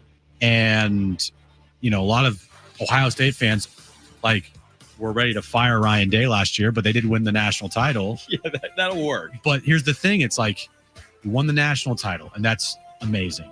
But die hard Ohio State fans still are yeah, but we lost to Michigan. There's a little bit of that in there. I agree with that. I think here's the thing with Ohio State. They're always so damn good. So they'll be in position. They're I don't know. They're like Alabama. They really are. Alabama's been more dominant, but they're very similar in how successful they've been. So if Ohio State on the field, I'd take the field. But Ohio State has a very good chance of winning a national championship. Next question. Is this a must-win series for the Padres? Must-win series. Yeah, it's a must-win, homestand for the Padres. Right. 7 games, 4 against the Rockies. You got to go no worse than 5-2. No worse than. Yeah, I mean, are we taking on the dotted line right now 5 wins, 2 losses? Yeah. No matter the way. Yeah. 5 straight wins, loss to the Rockies. If they lose the next 2 games and then they win, and they have 5 straight. 5 straight. I think you have to. I think you have to too. 6-1. I mean, it's really good baseball. I don't care who you're playing, and maybe they do it. They've been great at home. Yeah, but I'm taking 5-2, and I can live with it. Yeah, you're not going up against the Dodgers, so you're not going to be directly impacted if you lose 2 or 3 to them. Yeah, it's not a 2-game swing. Right.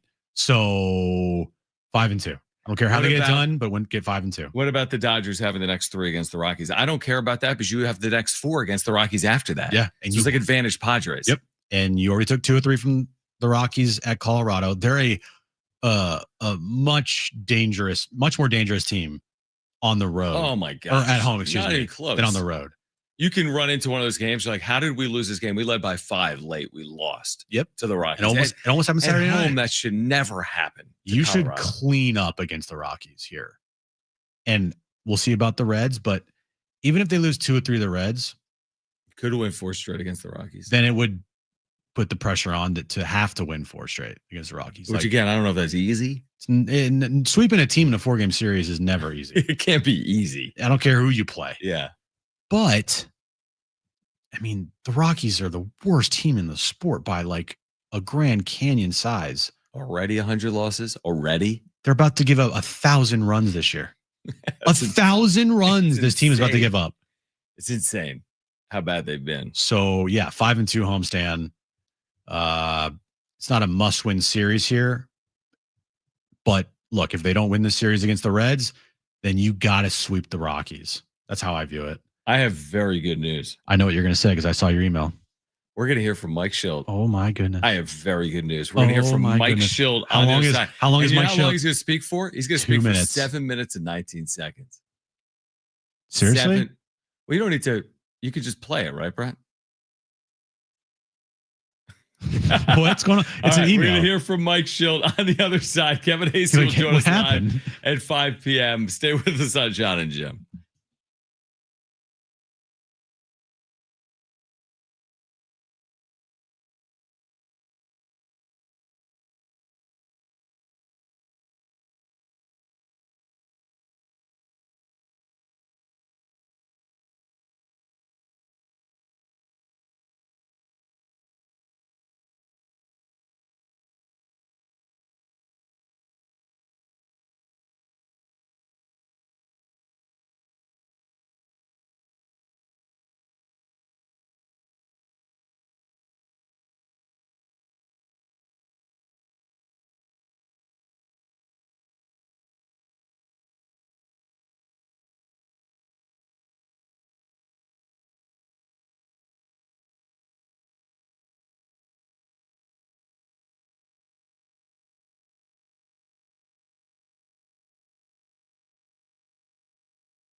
All right, Jon and Jim. All right, we'll see you tomorrow. We have Mike Shildt. Where does this start? Brent's going to tell us where this starts. We're going to hear from Mike Shildt because the Padres are playing baseball in 2 hours. And he talks about the Padres playing baseball. Oh, he doesn't talk about last night's NFL Sunday night football game? I'll tell you what. I wouldn't. Derrick Henry, how can you live with yourself? You think he criticizes the play calling? I don't think so. He's like, man, should have run to the right instead of the left. What are you thinking there? Can't believe they handed off there. Bad play. Really was. Where's this start, Brent? All right, let's get an update on Michael King from Mike Shildt. Yes, I think that expectations he has, we have, and probably no one's more excited about Michael. It's been since May. He did pitch for that one time against the Red Sox briefly, but Michael's ready and able to come back, and we're excited to see him pitch tomorrow night. What is the value of having him return at this time as your team is making a push? And then what is the expectation for him specific to tomorrow? It means a lot to the team. You start to get Darvish built up now. Michael still in the process, but I'm sure he alluded to it. He got to 70 pitches or so last in his bridge game in Arizona. So we'll err on the side of caution tomorrow, but he's built up. Dylan was really positive yesterday in his outing, like the sweeper. I thought he was really good, and Nick's been really good as well. Vasquez pitched well the other day. So my ultimate point is that starting rotation is starting to shape out. As far as expectations for Michael goes, they're always high for all of our guys, and they're no higher than Michael's going to set for himself. And we're going to temper him a little bit because he hadn't been on the big league mound as much, but all the things that he's been doing is really checked all the boxes, and he's ready to go compete. And Michael King's an ace for us last year, and was at the start of the season was on a pace to be a Cy Young consideration. Kind of alluded to it, but you mentioned the 3 starts that you had in Colorado, and all of them were solid starts from your guys. What does that do for the confidence of the rotation at this point, and also for the bullpen? Quite a bit. It not only for the starters' confidence, the team confidence. The fact that we got 3 quality starts, in Colorado, which again historically is a harder pitching environment. And that's the one thing we ask of the starters: just give us a chance to win a ball game, and most of the time they do. The thing that's been interesting, we went through a stretch he wasn't as good, and that's in past tense, by the way.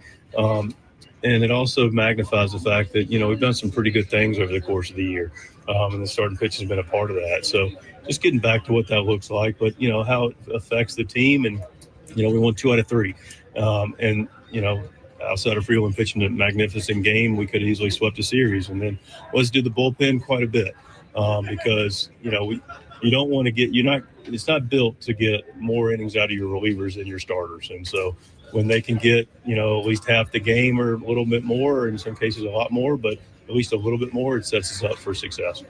Yesterday, we saw some different looks in the infield with Jake Cronenworth looking really good at shortstop. We saw Luis Arraez at second and O'Hearn at first. What does that versatility do for you as a manager? Yeah, it allows us to use the moving parts relative to a lot of moving parts, and that's the thing that, Jake made a great play at shortstop, and we have a lot of players that can play different positions, and we use them accordingly. I don't need to get into all the reasons. I will if you need me to, but we'll be here a while. There's a lot to be said about the lineup for yesterday. Who was pitching for us, who was pitching for them. Today we have a lefty going on the mound, so we also have a really good player in Jose Iglesias that's helped us win a lot of ball games this year. And from a fielding percentage standpoint, one of the best fielding shortstops in baseball. We've got, we want to make sure, that stretch we talked about, we didn't play as clean defensively. So I want to make sure that we are factoring in our defense relative to the decision that also was weighed in on the length of the offense. But, we have a good offense that Jose and those guys have been able to contribute to. So it's really a fluid situation, is a long answer to your question, and I hope I answered it well. Yes. Okay. Mike, to piggyback off that, how frequently or infrequently would we expect to see Jake at shortstop moving forward? Yeah, I try to just explain it. I'm going to try again. It's very fluid. It's really, there's a lot of factors to it that again, some of what else. I mean, there's just a lot to it, and there's other players involved with it. And I understand the question completely, and I don't know how else best to answer it other than the way I just did. You've had a couple games like yesterday where you're hitting home runs in bunches. How much do you see power in this lineup as a potential difference maker for this team late September, potentially in October? Yeah, I think we're always looking. We're not anti-homer. We enjoy and appreciate the home run, and I like the fact that we use all the field to be able to do it. Jackson went opposite field, and Manny used the left center gap. So it was definitely a part of it. Ariana, hit another laser out of the ballpark. So, Sheetsy, crushed one as well. And so, yeah, we love that to be a part of our offense. But not every day there's guys going to present pitches and opportunities to get homers. And so, we have to also win in other areas, which we work on. And, we're doing our best to be as holistic as possible, and a home run's part of our offense. They have a very consistent approach, kind of one series to the next. Just kind of curious your outlook on a series like this where, you're facing a team that probably views this as a big opportunity for themselves. I think every team that we play views an opportunity for themselves. I can't – all I can know is that it's an opportunity for us, the Padres. And we're going to go play the style of baseball we expect to play, and that's all I can do. I can control, and I can't worry about where anybody else is other than what the Padres are doing, and be prepared and respectful and with our opponent.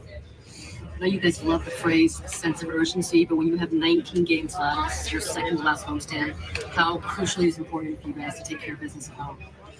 It's crucially important us to win opening day, game 2, game 10, game 140, whatever game it is today, 143 maybe.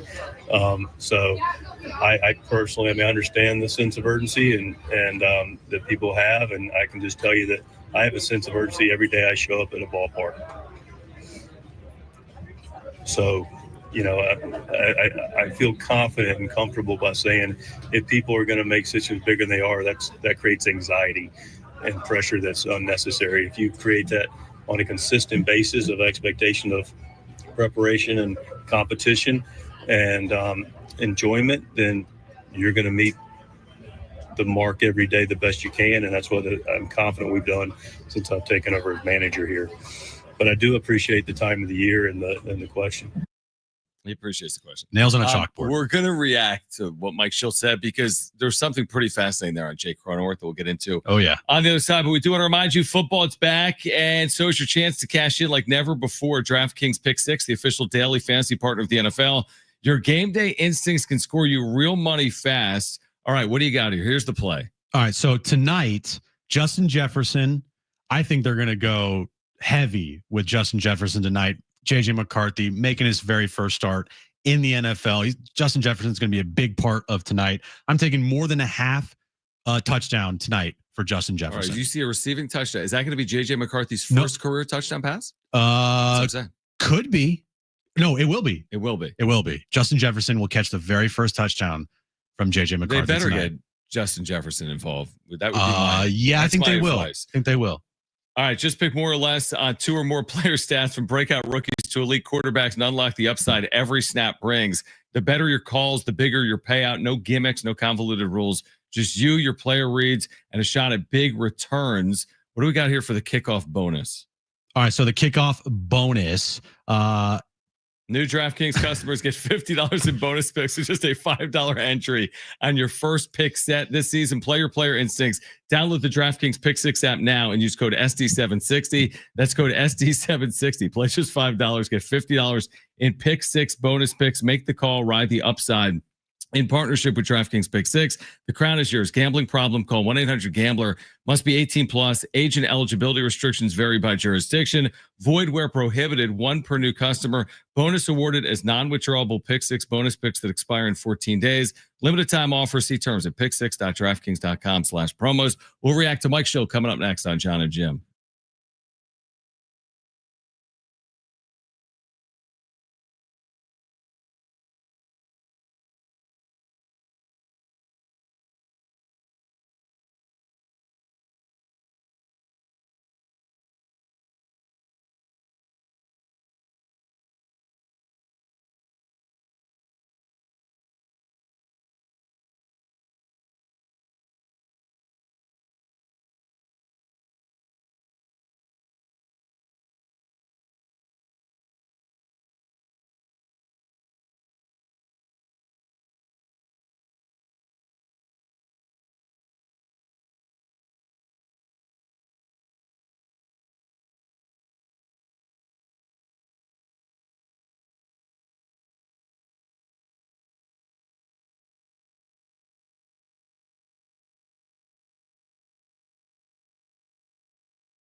This update's brought to you by Staples. Padres and Reds start a 3-game series tonight at Petco Park, 6:40 first pitch. Yu Darvish on the mound for the Padres. Good news, Michael King will make his return to the Padres rotation tomorrow night. Padres are 1 game back in the National League West. Dodgers start a 3-game series tonight against the Rockies. And tonight wraps up week 1 in the NFL. Monday Night Football, Vikings and Bears kick off at 5:20 p.m. in Chicago. This is your savings tip of the summer. Shop Staples for school supplies as low as 25 cents. Plus, more great deals for teachers and students on top brands and trending styles. Kind of makes me wish I was back in school, John. Again, Staples, that was easy.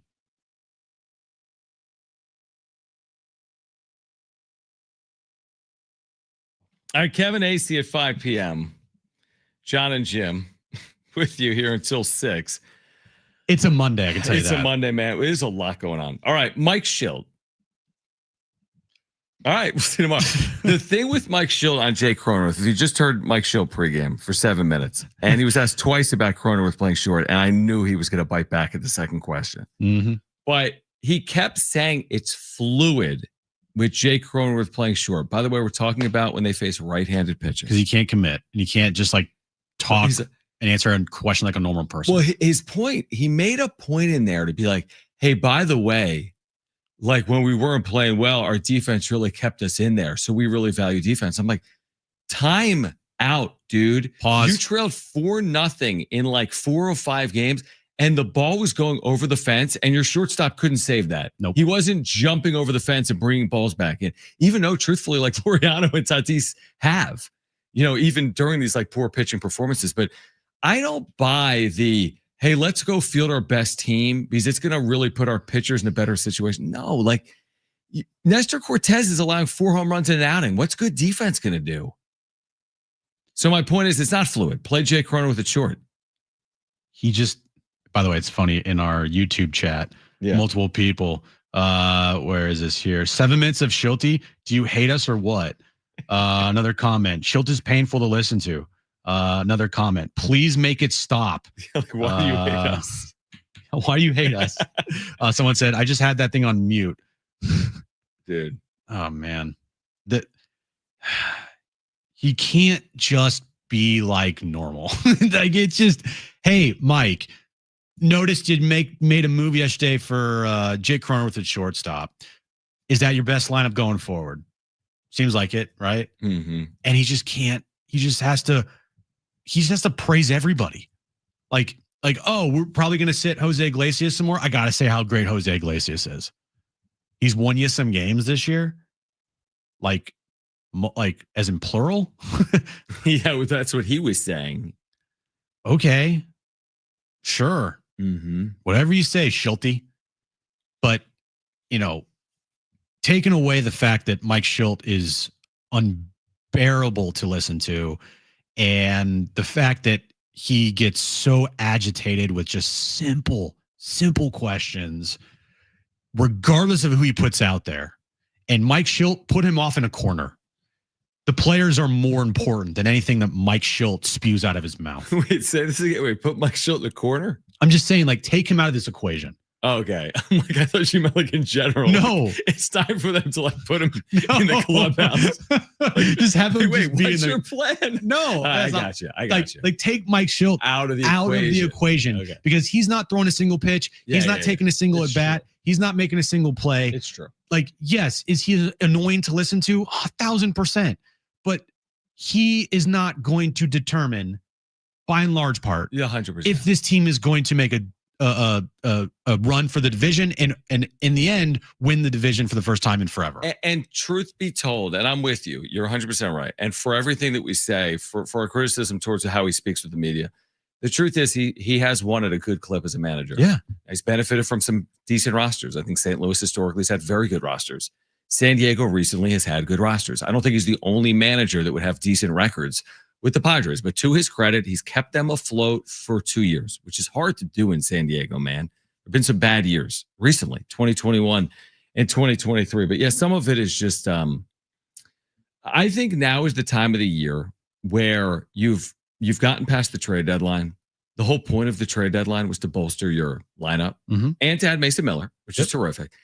lean in to your improved lineup. Don't have guys like Ryan O'Hearn on the bench when Ryan O'Hearn actually has hit left-handed pitching. Don't have players like Gavin Sheets on the bench, right? Like, play your best lineup. And if you go down, you go down. Right. But at least we don't say, well, they batted Jose Iglesias all postseason. Like, go down with your best lineup. And if it happens, such is life. Mm-hmm. But Shildt, he can't get out of his own way at times. Do you think, like you said it to me, now I'll ask it back to you. Do you think in the postseason he will have the ability to start Jose Iglesias over, whomever, Jake Cronenworth? He'll have the opportunity to start Luis Ariz against a tough lefty, even if he's got a sub 600 OPS against lefties? Whose decision was it last year to have C start on 3 days rest? I'm hard pressed to believe that was Mike Shildt. It was like, guys, I talked to him. I would think that's like a full organization decision.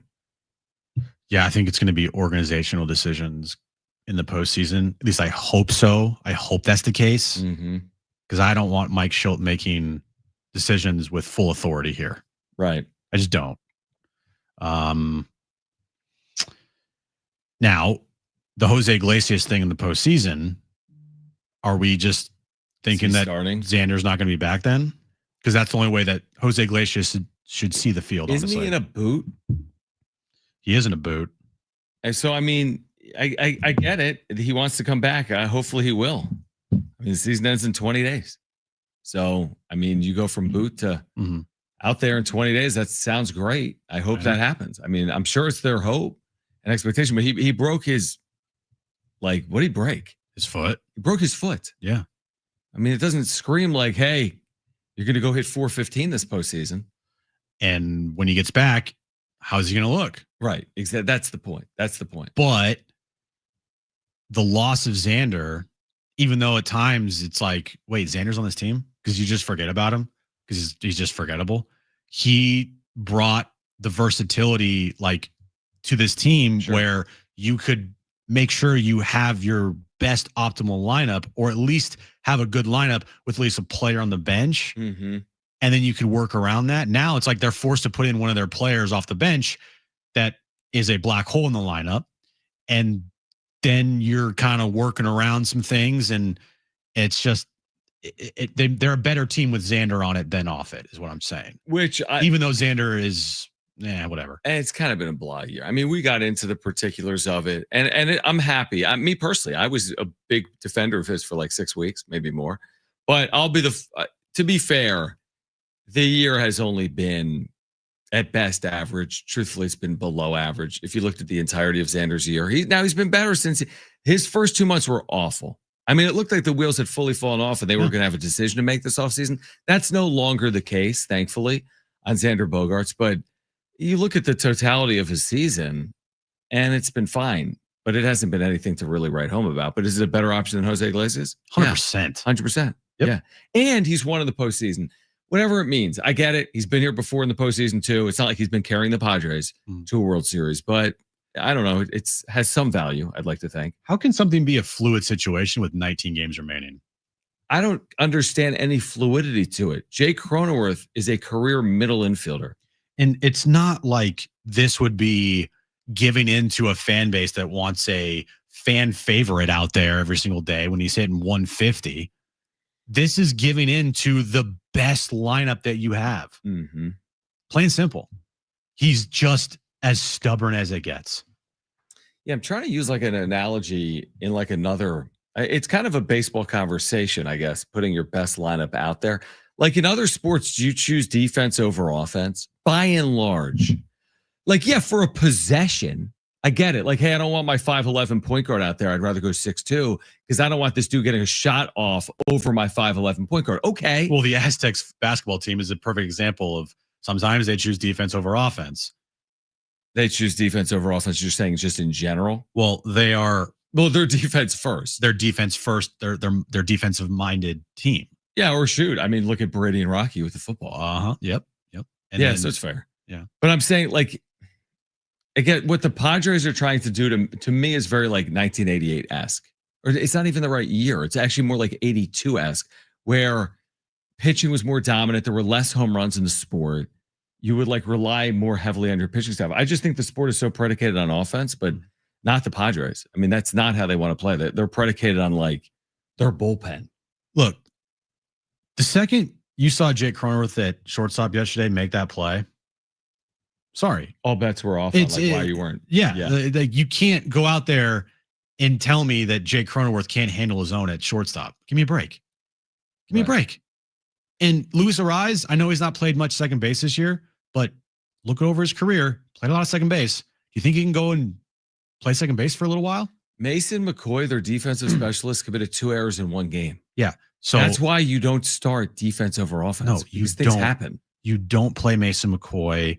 Jose Iglesias is out there because there's a lefty on the mound. Okay. Yep. But again, tomorrow's the big, like, all right, what are we going to do?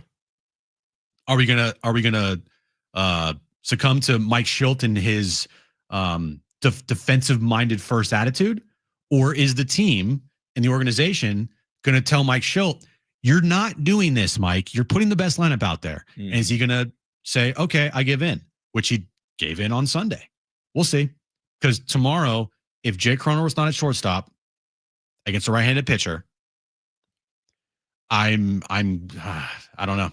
Yeah. I mean, you did bring up a good point on, again, my analogy probably didn't work because it's more of a baseball specific conversation, but you're right. I mean, San Diego State basketball has gotten to a national championship game relying heavily on defense, or Aztec football has won 10 games relying heavily on their defense. But I think it's I guess this is a different conversation that we're having. Look, for some players, defensively, you're never going to worry about it, even if they're not good, because offensively they bring so much to the table. The day, yep. And perfect example of that is Juan Soto.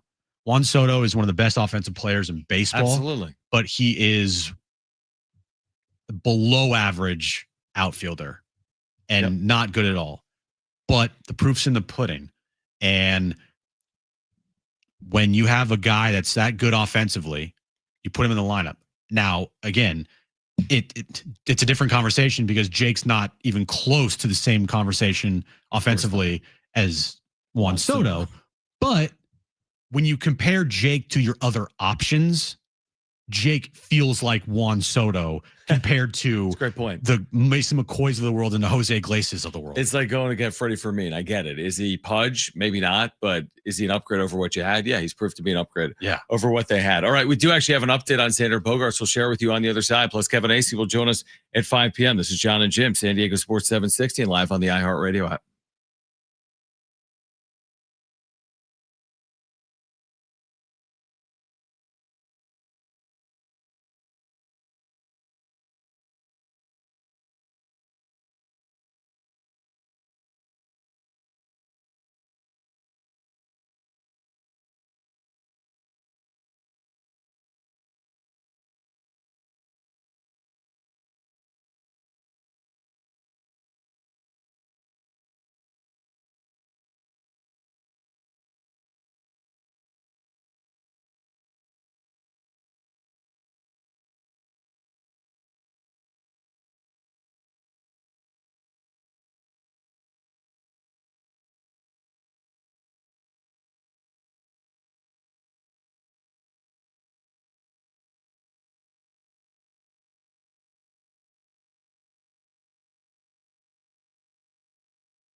All right, Jon and Jim.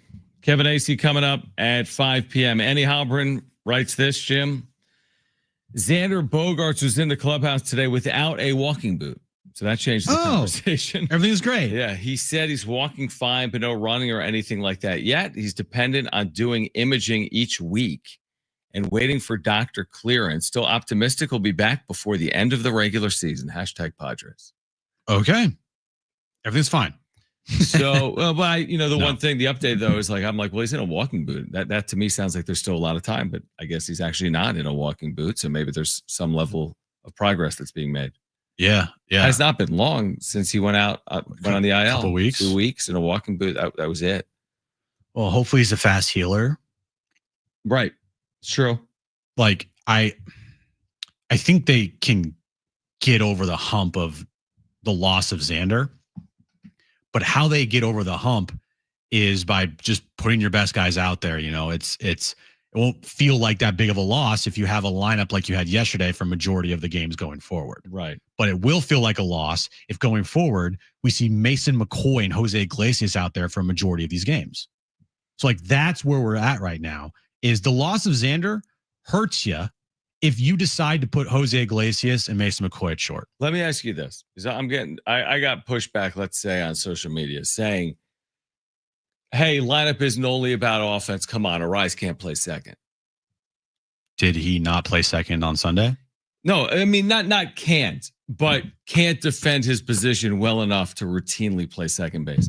He's such a liability at second base that you almost have to play defense over offense because alternatively, he's too much of a liability. Agree or disagree? I disagree. I mean, I've watched him play second base here in San Diego. I was told the metrics support him being a bad first baseman defensively, yet they throw him out there every single day at first. Yeah, I disagree. The metrics support him being a bad defensive first baseman. He plays every day at first. So, I mean, the metrics would tell you he's a bad defensive second baseman. Guess what? I've watched him play second in the Padres uniform. It hasn't been that bad to me. Has it been egregious watching Luis Arise at any point defensively? No. Is he the best? No, he's not the biggest. He doesn't cover the most ground. He's not fleet of foot. No, but he's fine. He makes the basic plays. Yeah, that's what I'm saying. I just think it's way overblown. You're not putting a bunch of Juan Sotos out there, or you're not putting out, you're not saying, hey, Will Myers, can you go play second base? Right. And by the way, this team put Will Myers at third base before. They had Eric Hosmer at first base forever. Come on, Jackson guys. Merrill's raised his hand I'll play short. The point is they're all good at. They've all done this for their lives. A lot of them have played these positions professionally, if not in the major leagues, like Luis Arise. Luis Arise came up as second baseman. Correct. How many career games does he have at second? Hundreds. I'm going to actually look right now. It's a big number. It's a big number. Now they've shied away from it. The metrics would support them shying away from it. That's fine. And they've had better options in the middle of their infield. I completely get that. But not even in a pinch, I think you could go with it. Is it your best defensive lineup? No, but I still think you could get by with it. How many career games does he have? I don't know the career games, but if I'm just looking at how many games he's played at second base since 2019, it's a lot. 2019, he played 49 games at second. 2020, he played 31 games. 2021, he played 48 games. 2022, 60. I have the answer. He played 134 games at second base in 2023. It's 308. 308 career starts. Can't play second? He can play second. 308 career starts in the major leagues. They've put guys at positions they've never played professionally before. He can play second base. That's my thing. It's not a huge ask. And by the way, Jake, he's played less games at shortstop than obviously Arise at second base. But still, 64 games in his career at short. By the way, this is a long conversation because we have a 4-hour radio show. Xander, based on what Xander's saying, Xander played 0 games at second base in his career, and he played second base last year. Exactly. Jackson Merrill played 0 career games in center field. He's in center. Tatis Jr. had never professionally played in right field at any level. He's in right field. He's in right field. But my point is, we're making a lot out of something that is rectified when Xander Bogarts returns. Right. Or is not even a conversation if they just win games. Correct. So if they just win a bunch of games, we won't be talking about it. You can have Manny hit ninth. I don't care. Just as long as you win. Yeah. That's exactly right too. So that's exactly right. Go out and win games. It only is magnified when you don't score. Here's the two things when it's magnified. When you don't score, you lose, and you lose games. That's one. And two, when Mike Shildt like loses his mind over a question about like their lineup. Yeah, like it's at least a fair. That's a great point. Like it's one thing for me and Jim to be like, this is easy, this is definitive. They should do it. Again, we're not paid. We don't get hired or fired based on these decisions. It's very easy for me to say it. Yeah. But it's a completely fair question. Like, okay, we're being a little more strong with it. Like, just do this. But why can't a reporter? Why can't someone like follow up and be like, well, to be clear, are we going to expect to see more of Jake Cronenworth at short? Like you're asking a question based on something that we saw with our own two eyes yesterday. You wrote the lineup yesterday, Mike, that included Jake Cronenworth at short. Is it that unfair of a question to ask if we'll see more of Jake at short? According to Mike Shildt, it is. According to Mike Shildt, it can't. It's not a easy question for him to answer. I do also think it's so ingrained in his mind that he can't give up any type of, I guess, inner thinking inside the organization to the public and to the media and to the fan base because of he thinks it's this competitive disadvantage that he would be laying out there on the table that the other team is going to like listen to his pregame and postgame comments and be like, ooh, they're going to potentially start Jake Cronenworth at shortstop tomorrow. And somehow that's going to give us a competitive advantage. Right. Like we're just going to make sure we hit as many balls as short as possible because the guy hasn't played shortstop that much in his career. Like, huh? It doesn't work like that. But I honestly, today's question is probably a bigger question. Like, would you start Luis Arias against a left-handed pitcher as opposed to Ryan O'Hearn? You know what I mean? Like today isn't even about what we've been talking about. Right. Facing a left-handed starter. Yeah. Today is more, again, to your point, everything is quelled by winning. They won the last 2 days. Everything's great. They win the next 2 days against the Reds. Things are even better. Right. If they lose the next 2 days against the Reds, guess what? People are going to be asking the same darn questions. Yeah. Over and over and over again. Yep. And if Jose Iglesias continues to go 0 for every single night when he's out there, and if Mason McCoy's out there and he continues to go 0 for and makes errors, and that's going to become like a big talking point. Yeah. But if you winning cures a lot. Here's the thing. At the end of the day, all we're talking about is that here's the truth. They're a good team that's on the verge of putting themselves in a very good spot. If we've been talking about this 5-2 homestand, like if they close the way we've seen them play before, 14-3 start, 14-3 more recently. If they can close well, they can win this division. Yep. So we're talking about it because what we're talking about is a ton on the line. I think the difference between winning the division and not has a very either increases or decreases their chances of a run significantly. I think most people would agree with that. They're not a good road team. They're being, to ask to win 3 or 4 series without home field advantage is a lot harder than securing home field in a wild card round, for example. So I think it matters whether they win this division or not this year. I truly believe that. So it's big game. It's crazy because the way that the Padres have been playing, this team does not feel like a team that's only one back. Exactly. They feel like a team that's completely out of it, but they're not. They're right in the thick of it. And I'm just it's like the Dodgers. Can't even imagine being a Dodger fan today. Yeah, based on glad I'm not. Glad I hate the Dodgers, but they are such a disappointment right now from the standpoint of all of their moves they made in the offseason. At least most of their moves have all just been awful. Flat. Yeah, well, also the point, like, in what year can you win 90 games? 90.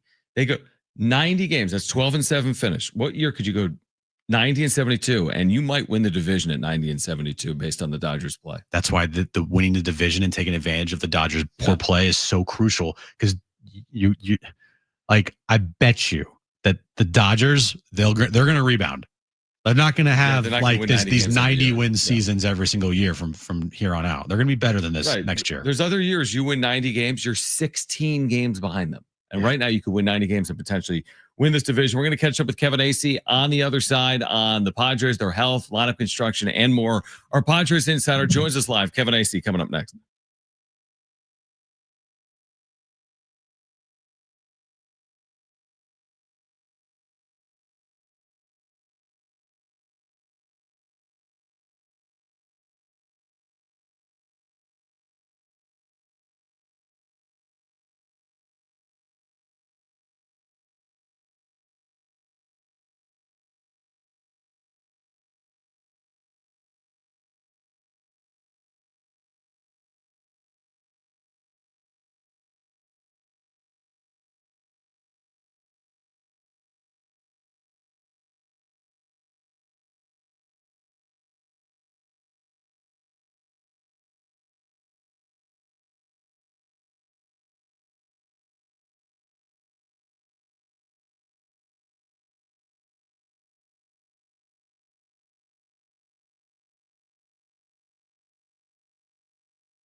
This update's brought to you by Staples Stores. Padres and Reds start a 3-game series tonight at Petco Park. Yu Darvish on the mound for the Padres. Padres trail the Dodgers in the National League West by just a game. Dodgers start a 3-game series tonight at home against the Colorado Rockies. Good news for the Padres. Tomorrow, Michael King will make his return to the rotation, returning from the IL. And tonight, Monday Night Football finishes up week 1 of the NFL season. Vikings and Bears kick off in Chicago. 5:20 is when the game will get underway.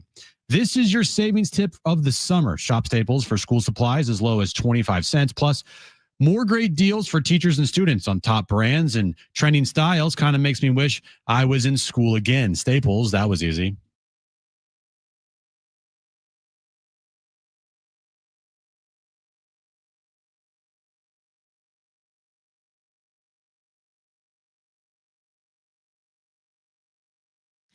All right, final hour, Jon and Jim, San Diego Sports 760 as the Padres get ready for the Cincinnati Reds. Game 1 of a 3-game series, the first of 7 consecutive home games for San Diego. And once again, joined by our Padres Insider Kevin Acee. Now, let me be clear here. I missed Friday's show. Kevin, were you sick? You were on the show, but you weren't in Colorado, right? How are you feeling? Good planning by me, because that was previously planned. I only do Colorado once a year. I won't continue to go off on what a horrible place that is. But that was coincidental that I also, needed some antibiotics, and I'm good to go for the stretch run. Okay, sound good. Well, listen, Padres are dealing with injuries. We don't need you going on the IL right now. No, we don't. That's the last thing we need. No, not with Michael King coming back. I mean, what kind of timing would that be? Exactly. The awful timing. So you reported on this earlier today that King will, in fact, start tomorrow, Tuesday, in game 2 of this 3-game series. He's in line to hopefully make 4 starts for them in the regular season. Any thoughts on what's realistic here? Is the expectation that he is the pitcher we saw last October when we get to this October? No, I think he's coming back against a decent team to come back against. Mm-hmm. But, yeah, if you're looking longer term, I think it's realistic to think that Michael King, by his 5th start, could give you 6 innings and certainly could give you 5, which you are hoping to get out of your starters in the postseason. I'm not saying, hey, every start in the postseason only needs to be 5 innings. No, but if that's what Michael King can give you, and there are 5 innings where he gives up a run or 2, I absolutely think that there's time for Michael King to be that. But these next 4 starts, anyway, tomorrow, will be sort of what tells us, okay, is he getting those, just awful swings routinely like he used to, missing bats, the way he was at least at the start of the season and maybe even how he was last season, we're going to find out. Is he fully healthy, or are we at his point of the season? It's hey, we need you to go out there, or at least there's time running out here. If you're going to make any type of impact, we need you to ramp up now instead of trying to get fully healthy here. It might be too late. What's the status of his health that you've heard of? I got kind of alluded to Friday. I've been a little confused by what's the absolute reality. What can I come on the radio and feel 100% confident I'm giving you the real dope on? But the way that I'm understanding it is, yes, he's fully healthy. They wanted some extra time, if you want to call it extra, because Michael was pushing to be back in Colorado, to let him go and stretch out to 70 pitches or whatever it was, 5 innings, get some comebackers off the mound, cover first base, that sort of thing to make sure that, okay, not only were the 5 innings strong, he was able to do everything, and then he recovered well. So my understanding is that he's fully healthy. Now, is he at a point where, okay, this is start number 1 and next is start number 2 and start number 3, we're okay, we're not going to be surprised if we see a quality start, and start number 4 or 5 and so on. But that's what I believe is the only thing remaining to be seen. Kevin Acee with us right now, our Padres Insider. Again, Padres Reds game 1 coming up at 6:40. I know there's been some reporting here on Xander Bogarts. Is there a level of optimism that Bogarts is able to return in the regular season? Because now we're starting to count some days. I mean, the regular season ends in in 20 days. Is it realistic he returns in the regular season? Well, not surprisingly, he said so today. I don't have clarity on that in terms of, like, is that a real thing? They're still saying yes, but I don't know. I don't have clarity on whether that's like a real thing. And when I say they're saying yes, if it doesn't happen, it doesn't mean they were lying. They believe it's possible. There has not been, as far as I know, repeat imaging. That was, what I got, but that they basically are at the point where they need to do that here soon to see what the level of healing is, to know. But I mean, look, they're going to go about what they're going to go about with, and I'm sure we'll get to it about who's going to play shortstop. They're going to go about it until Xander is ready to come back, and there is high optimism that will be in the postseason. All right, we'll get to it. The shortstop question. Last Tuesday, postgame, Shildt said that he wouldn't put Cronenworth at short unless it was a situation where they were have to go for it. When they were trailing, he said he wouldn't do it. Defense, he kept praising, or not praising, but just like the importance of defense, right? And then just 4 days later, Cronenworth is your starting shortstop. Whose call was that? Was it Shilt's call? And do you expect them to do it again in the future? There's always input. He wasn't told to do it. Shildt does cover himself by saying these situations are fluid.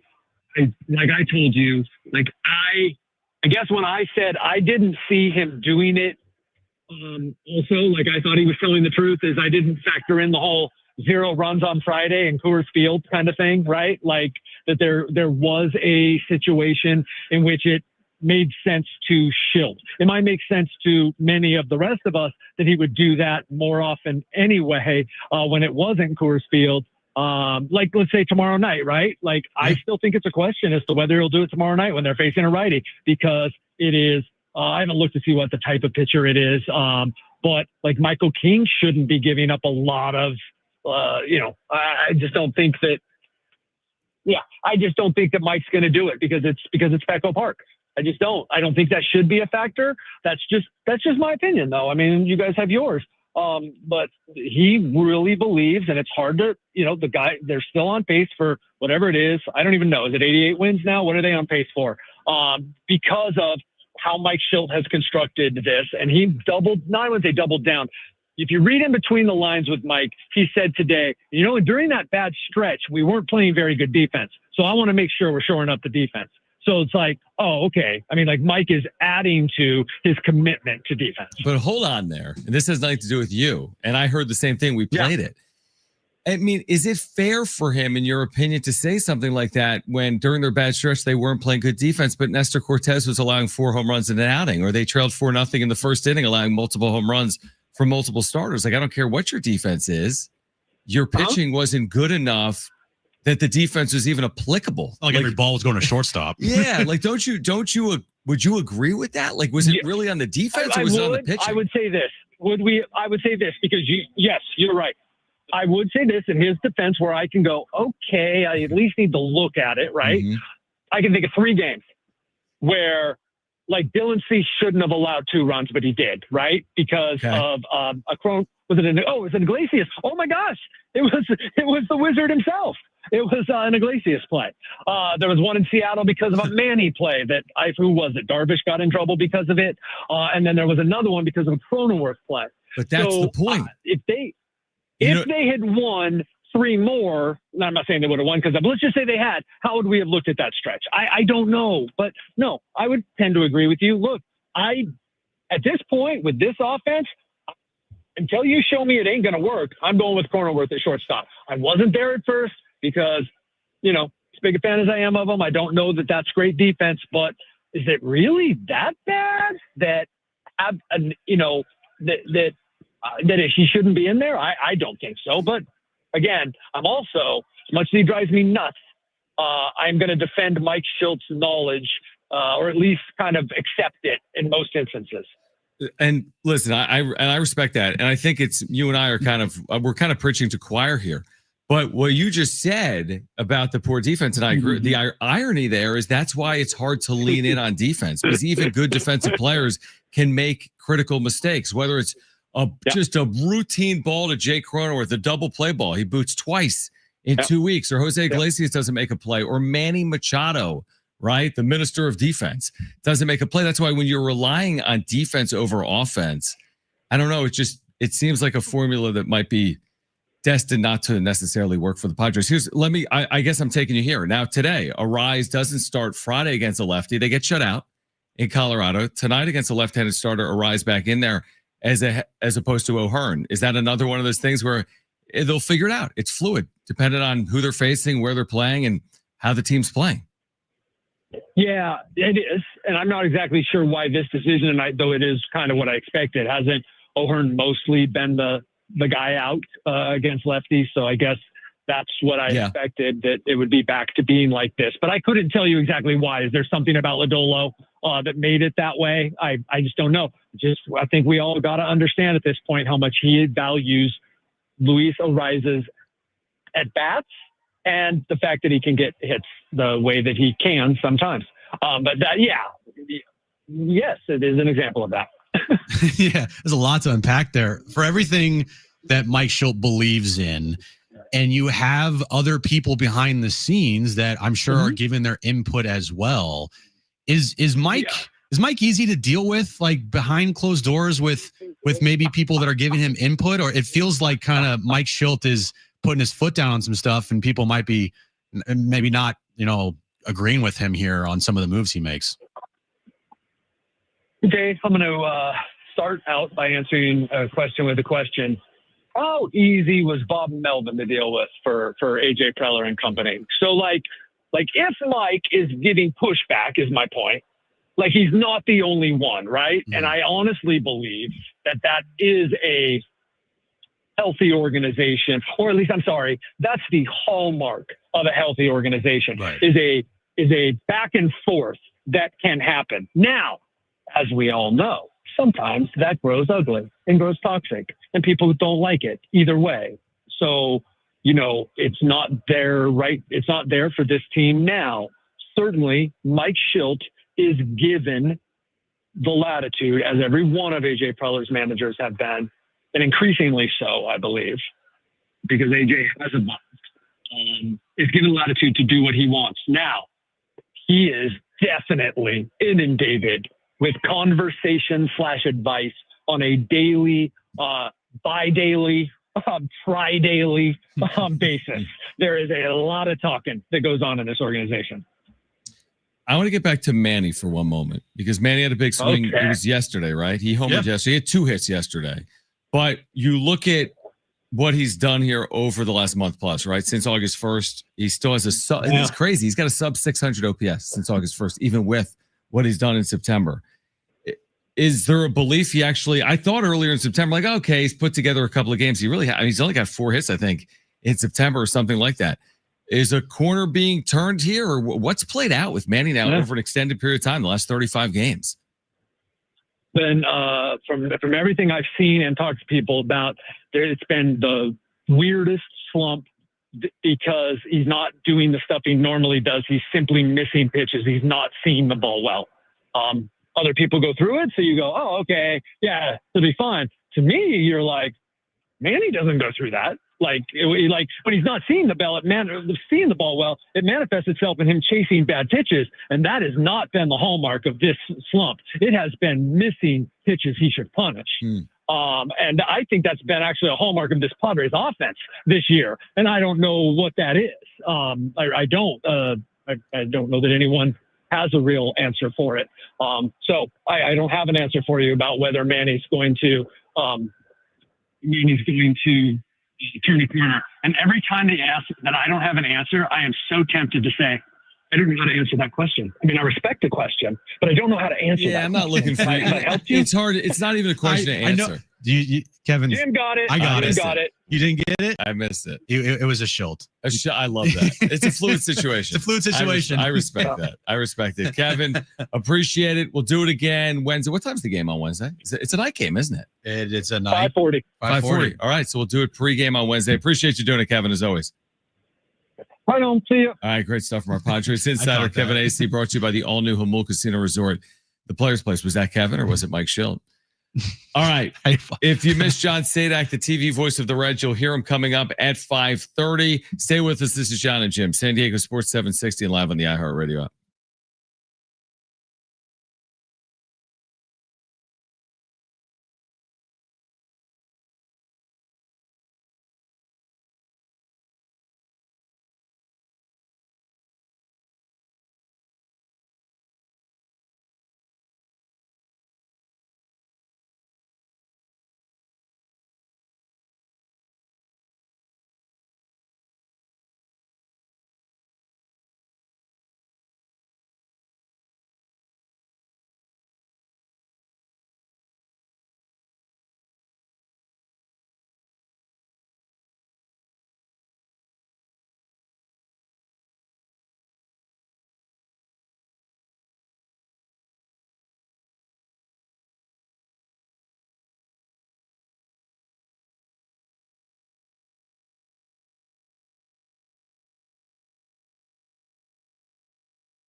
All right, Jon and Jim, San Diego Sports 760. I feel like Kevin is he's getting maybe a little fed up at times with Shildt there. When I getting fed up at us for asking. Well, I mean, one, he's trying to impersonate Mike Shildt. Two, he's like, I can't freaking stand the guy when he does that. You didn't hear that part? No, I know. I mean, I heard it. It's just interesting.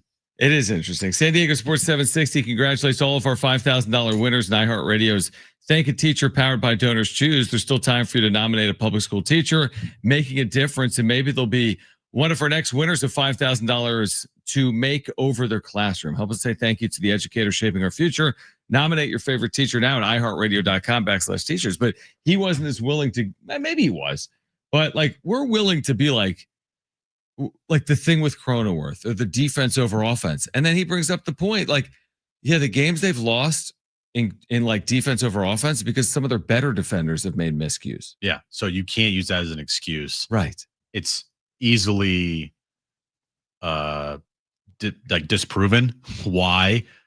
And I just think that he, and by he, I mean Mike Shildt, is just making stuff up just to like continue to go down the path of defense. Do you think it's because he's feeling the pressure of the trade deadline, which was a significant one for the organization, the fact that the door is open on a division? Like, is he feeling the pressure of, I don't even know what it is. Is it of expectation, organizational expectation?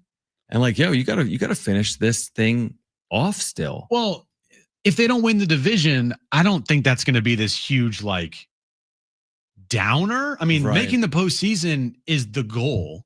Now, if they had a division lead here in the next week or two, and then they blew it down the stretch, that could impact their chances in the postseason just because, you know, the morale of the team's like, oh, we're winning the division, and all of a sudden you're not, and you're a 5 seed or you're a 6 seed, you know, traveling.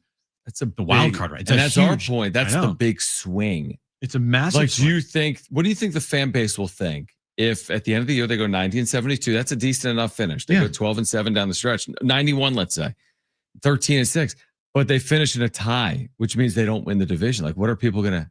There's gonna be a lot of people, I think, bummed out by that. Doesn't mean they can't win. I agree. You know, I agree, but it's more or less what they do in the postseason than anything. Oh, well, 1,000%. You know, the 2 seed I don't think is even a possibility anymore. Was it 4.5 or 5 games behind Philadelphia? The 1 seed is completely out of reach. Like, yeah, literally. So it's looking like the likely scenario is you're playing on wild card, then the wild card round. Sure. If they had a chance at a 2, or they even had the 2 and they blew that, so they would have blown a first round bye and then obviously home field in the division round. Like, okay. That's different. That's pretty big. Just like what happened with the Mets in 2022. Mm-hmm. They blew a chance to get a first round bye, and instead they have to host a wild card series against the Padres. Right. And they never got to celebrate their making the postseason. That's what I don't want to happen with the Padres. Now, I don't think that's going to happen. They're going to celebrate. They're going to get in. Just depends on what seed they get. Right. But hey, man, if you get swept by the Reds here at Petco, they are. Yeah, that's right one thing you can't do. You can't do that. That's a good point. We haven't even touched on that today. Yeah. We haven't even laid that out as a possibility. But that's also the extreme of the extreme. Reds have not been a good road team. Correct. They've not been good in general recently. They've been okay. They just beat the Mets back-to-back games at home. But you're right. The one thing that throws a wrench into everything is the Reds sweeping a series here at Petco Park. Let's go to the phones. We're going to hear from the TV voice of the Reds coming up, John Sadak. But Dave wants to weigh in. 877-767-4760. Dave, you're back with us here on Jon and Jim. Thanks for calling in. Hey, thanks again, guys. Yeah. Listening to Mike, I mean, my God, can you imagine what he is going to go through if the Padres don't re-sign Luis Ariz next year? I mean, my goodness, he's going to need PTSD counseling the way this thing is going. But, he has a losing record in the playoffs. We know that. That's a fact. He doesn't contingency manage as well as he probably could or should. And a lot of that is he gets stuck in these managerial beliefs of his. And I think that at the end of the day, this is why he has such a hard time when the media presses him, because the media makes too much sense, and Mike can't handle that. One quick thing, I want to make a correction. If I got a quick second here. Yeah, what do you got? Talked last week to you guys about Ruben Niebla and Ruben and how the pitching staff, starting pitching, is going. I said, and I think you guys misinterpreted, Ruben Niebla is considered one of the best, if not the best, pitching coaches in the game.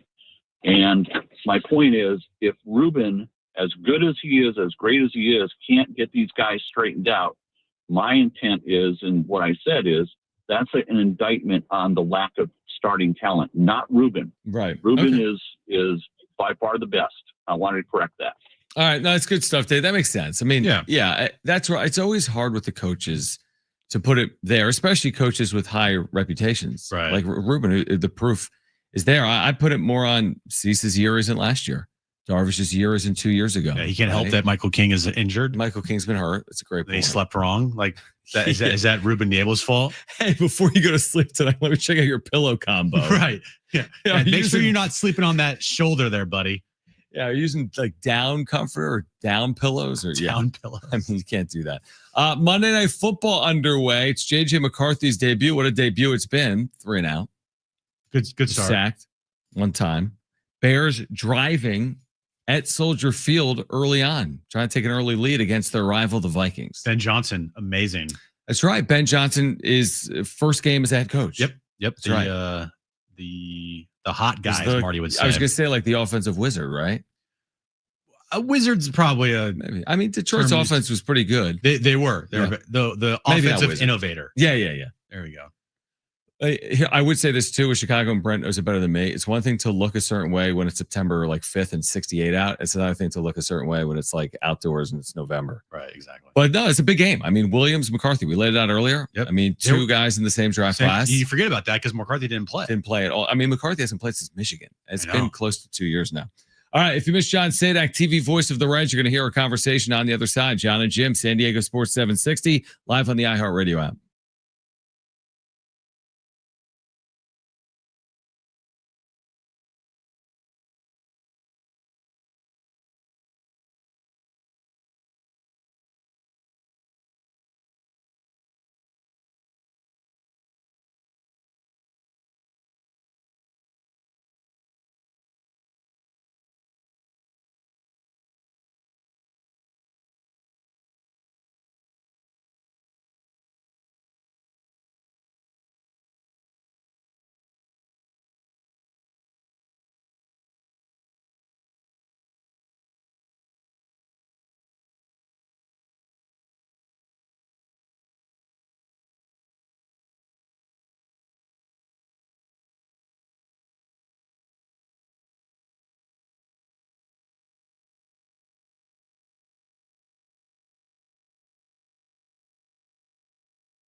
This update is brought to you by Rapid Radios. Padres and Reds start a 3-game series tonight at Petco Park. 6:40 first pitch. Yu Darvish on the mound for the Padres. Good news for the Padres is Michael King. He is returning to the starting rotation off the IL tomorrow night.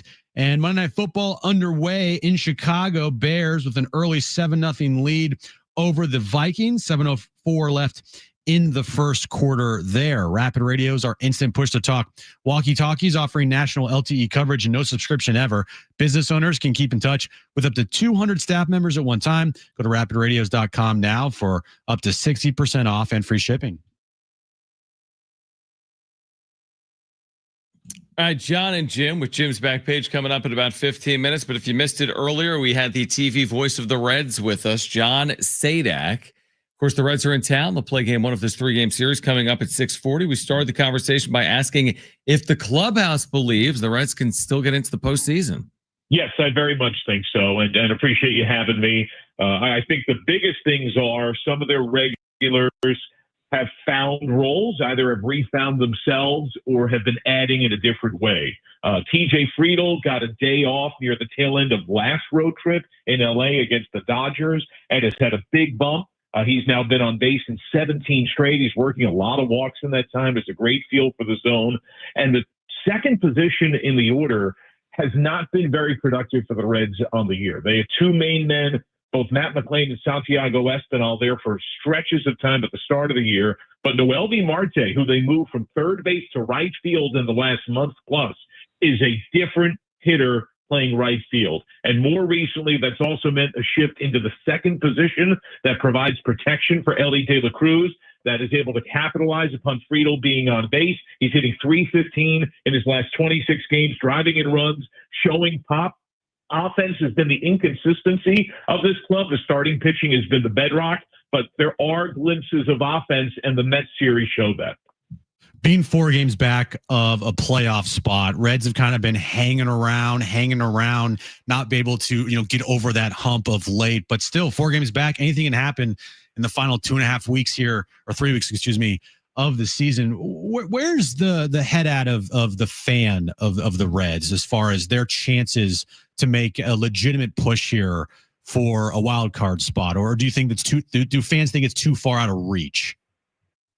I think it depends upon what fan you talk to. I assume that's the case with most fan bases, but the Reds have not had much in the way of postseason appearances, much less success. I mean, they haven't won a playoff series since the 90s. The Bengals have, yes, made a Super Bowl run, but went through years of being awful in the same town as well, or just falling short during a lot of the 2010 range. I think it's a mix. I think there are some who are kind of waiting for Lucy to pull the football, but there are some who really believe in this young core. And at some point, the team, the players have to prove it, right? It's something to win over the vast majority of those fans. They want it to happen. Do they think it will happen? The schedule is hard. I mean, if you're honestly looking at what the remaining slate is, they have the second hardest strength of schedule left on the slate in terms of win percentage of the opponents. But the good news about that is they have games head-to-head with some of the teams they're chasing. Just had one against the Mets, took the season series from them, so they would have the tiebreak if it came down to that. And they already took one series from San Diego. Now they get the Padres head-to-head. Jon Sadak, TV voice of the Reds, with us right now on Jon and Jim. Game 1 at Petco coming up at 6:40. The starting pitching, the Reds are going to, have this series, whether it's Lodolo tonight, Littell tomorrow. Andrew Abbott's been obviously awesome on Wednesday. How is the starting pitching fared here late, specifically against these three? Because I just look on paper and it looks like these three have given the Reds a lot of opportunities here. I would generally say yes. Lodolo, when he's on, can be a real challenge. The breaking ball is excellent. His changeup has gone to another level. That's a commonality between him and Abbott, both lefties that have sensational changeups that rate among the best in baseball this year. And those are newer adds used to that level in terms of frequency and that amount of success in terms of limiting contact and damage. Lodolo battled a blister issue, something that's plagued him multiple times in his career. He is a Southern California guy. He is still a little bit of an unknown to see exactly what's happening coming back from the blister. I think there's a lot of reason for optimism. I know he'll be excited to pitch in California again. Zach Littell has been very up and down. His split is his best pitch. When it's on, it is just about unhittable. And the way you know it's on is it dives straight down. I mean, it tunnels right into the earth. If it has more horizontal break or even worse hangs, then he can have a rough go. And we've seen extremes in recent starts for him where he's been roughed up for a couple of innings and then set down 14 in a row, where he's had a brilliant start through 3 or 4 innings, facing the minimum, and then home runs can come. He has led the league most of the year in home runs allowed, but the vast majority of those have been solo shots. His command is a critical part of that because he probably will allow homers. Will there be bases empty? Will there be men on base? And with Abbott, there has to be some wonder if he's hit a fatigue wall. He's had a deserved all-star year, the best year of his career. He has spent most of the season as the Reds' ace. But we've seen more hiccups in the last month where the command has not quite been as fine. And in particular, with his changeup, that I think next to his fastball, I would argue, is his next most important pitch that he has to be able to command. Doesn't necessarily need to throw it for a strike. He needs it to look like a strike and just drop out of the zone. And the command has not quite been as fine, and I think teams have been far more patient. The walk numbers have gone up, and the ERA has climbed as well. When you look at the Reds' road record, kind of similar to the Padres, where they play good baseball at home, but on the road, they aren't just they're a different team. What's it been like with the Reds this year? And recently, they had a 3-6 road trip, the last 9-game road trip that they had. What's it been recently with the Reds that they've struggled on the road? It seems. Yeah, a lot of it has been run scoring. I mean, that's really what it's come down to, finding a consistent way to get runs. They lost 6 of 7 to close out that road trip. There have been some defensive letdowns. There have been particularly some errors late in games. Ellie De La Cruz has the most errors in baseball. He led the league last year. He's on pace to do that again. He made one in the 9th inning yesterday, but the Reds got a huge double play that he ignited, that he shoveled a tough ball to second base to kick off the 6-4-3 and ended and win the game to quell the threat. But that's been part of it. They've also had a hellacious time with the Padres on the road. They have lost 12 of 14 at Petco. And if you're looking at one team against one team, the most dominant run of any one team at home against another in the last 20 years is the Padres against the Reds. Wow. That's fascinating. That is, you mentioned Ellie. I'll give you an example here locally. I mean, there's been a lot of criticism of Fernando Tatis Jr. Now he's up to 20 home runs, but he sat on like 16 or 17 for forever. And his OPS has sat around 800. We've seen him be like a 900 plus guy. Now, Ellie hasn't necessarily been a 900 plus guy, but I'm looking at his numbers, John, since August 1st. You know it better than I do. I just pulled it up on Baseball Reference. He's at 213. He's got a 562 OPS. His OPS has fallen well below 700. What have you seen from him here in 2025 and specifically over the last month or so? He hasn't homered since the last day of July. Wow. He's had one in his last just over 60 games. He's had 2 different leg injuries that I think have had a big impact. We've asked him about it. You know, he's acknowledged them, but has said that the more recent one, he had a hamstring early. He's been dealing with a quadriceps injury for some time. That has been feeling better. And we have seen in spurts, we have seen doubles and triples. He had a bunch of triples on the last road trip, so he can run. And he is trying to steal in select spots.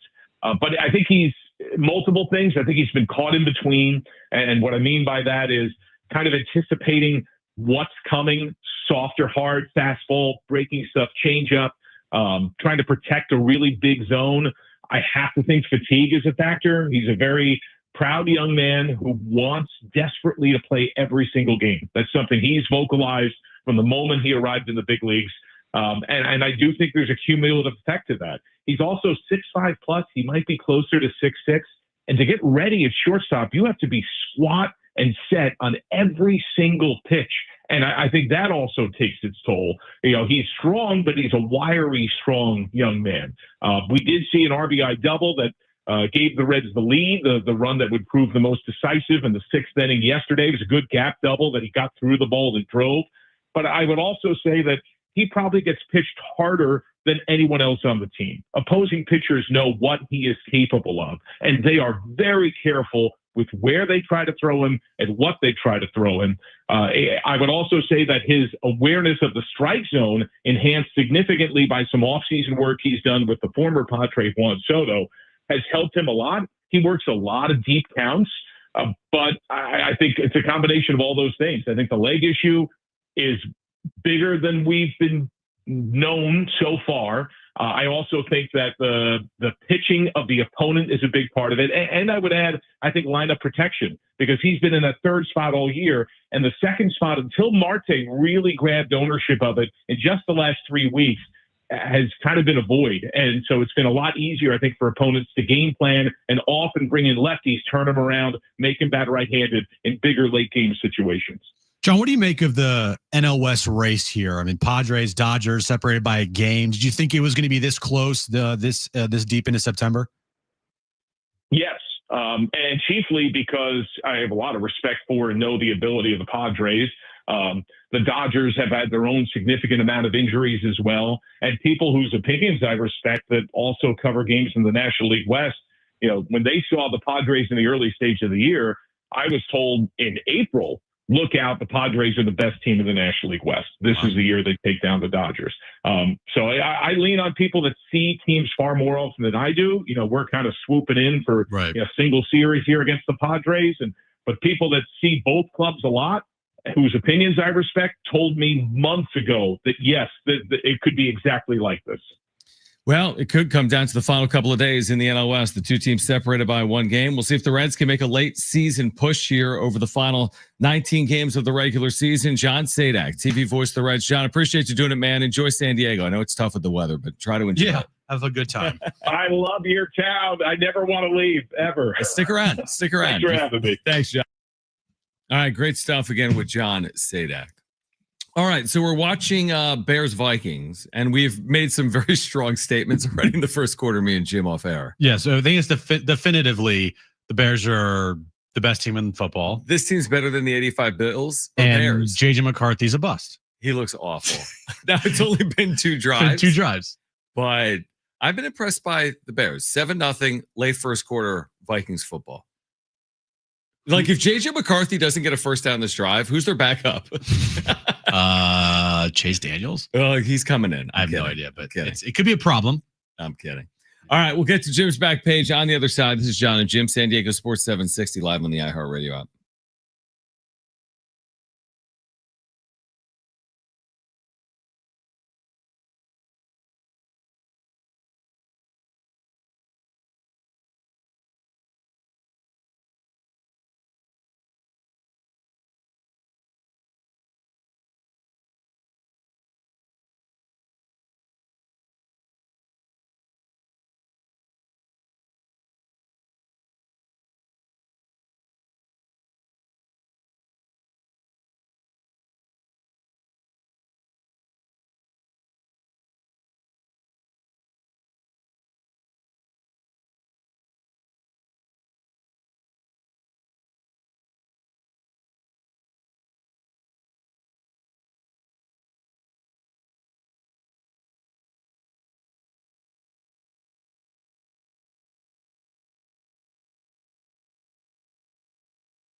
All right, Jon and Jim.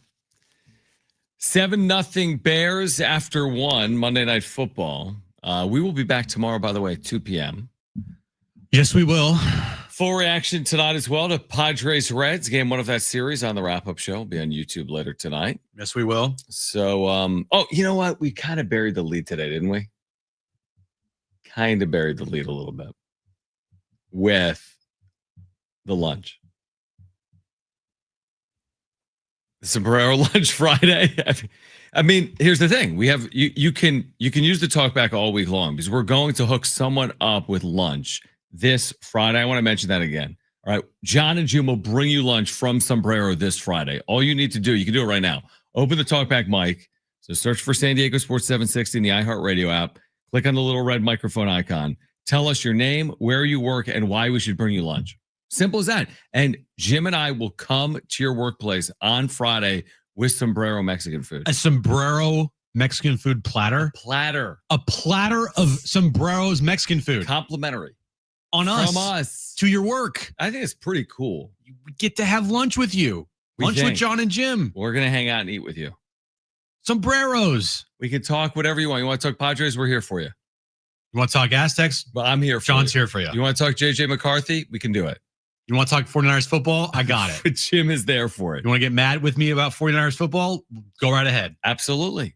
So just enter right now. Open the talkback mic in the free iHeartRadio app. Search for San Diego Sports 760. Tell us your name, where you work, why we should bring you lunch. We're bringing someone, one of our listeners, free lunch for them and their work crew this Friday from Sombrero. And again, Sombrero Mexican food has been serving up San Diego style Mexican food for over 40 years. And you can check them out at sombreromex.com. That's sombreromex.com. All right, it's that time. Let's get to it.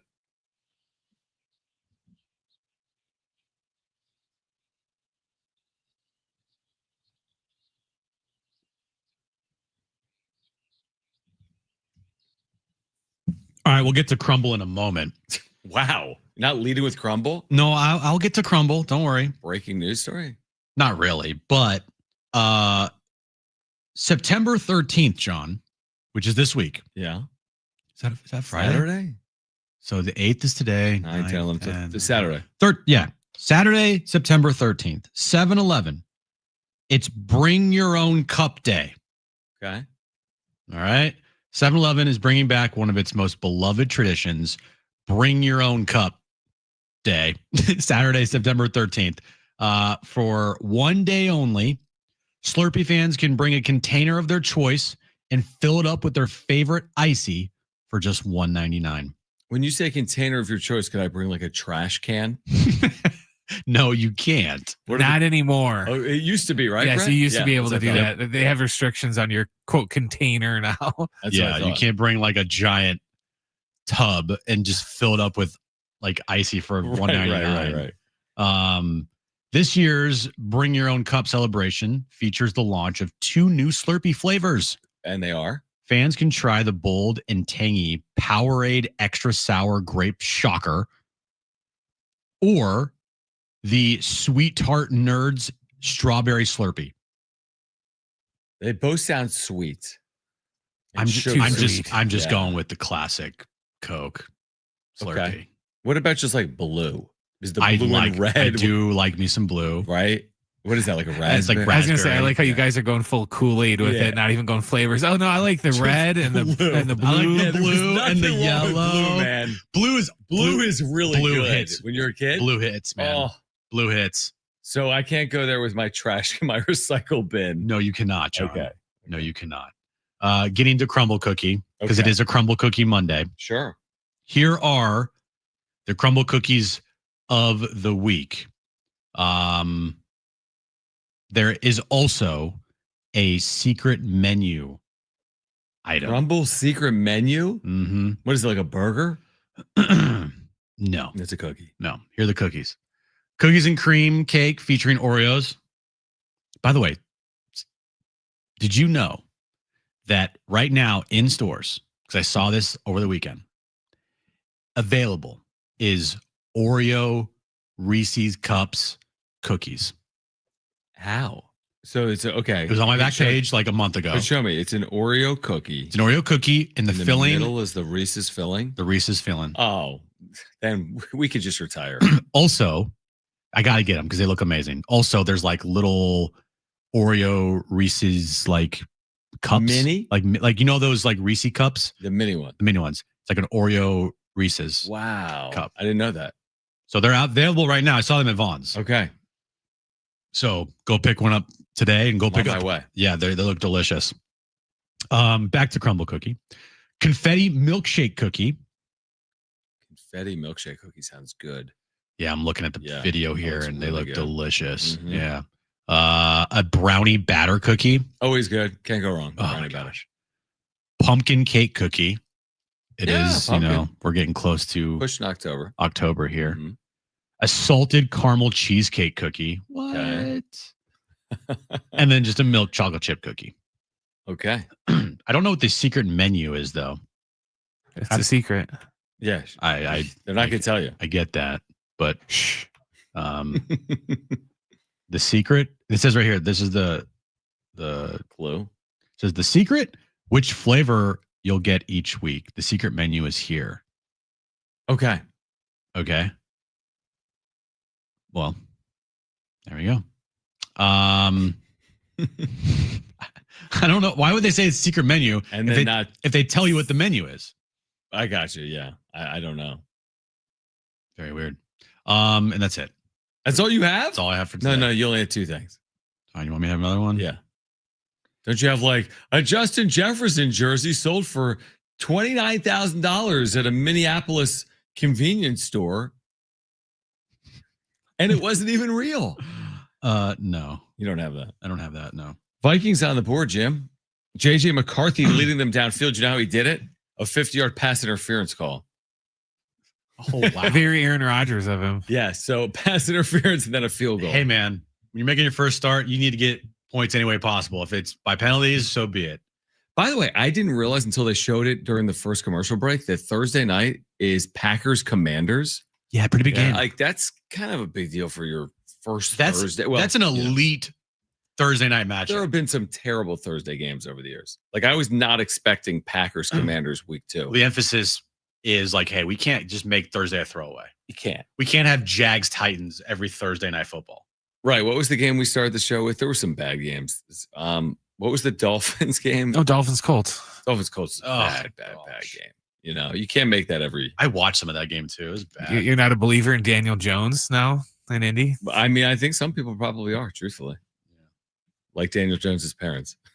If you're the Giants, you're just like, oh God, what did we do? Probably not. Well, just start Jackson Even Dart, just for this week, not for like by the end of the season. Dude, won't Giants, be Jets, every year. It's the same thing. Yeah. At least the Jets were entertaining.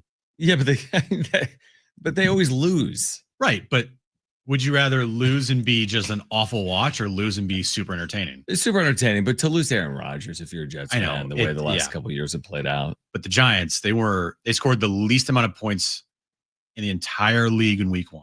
We'll see what happens with the Vikings tonight. But true. How many points did they score? All they got to do is score more than 6 points. Yes. So, but the Giants used to be a proud organization. The Jets have never been proud since Joe Namath. Right. I was gonna say Joe Namath. Yeah, but I mean that's a long time. The Giants actually had Eli Manning and won multiple Super Bowls. Yeah. And now the wheels have completely fallen off. Yeah. We'll see if the Padres can continue their win streak. They've won 2 consecutive games. John Sadak, who we had on, you heard it about 20 minutes ago, talked about the fact that the Padres have dominated the Reds in San Diego in recent history. They're 12-2, I think, in their last 14 games. Hopefully that continues. Yeah, because some separation here from the Dodgers would be nice. Go Rockies tonight.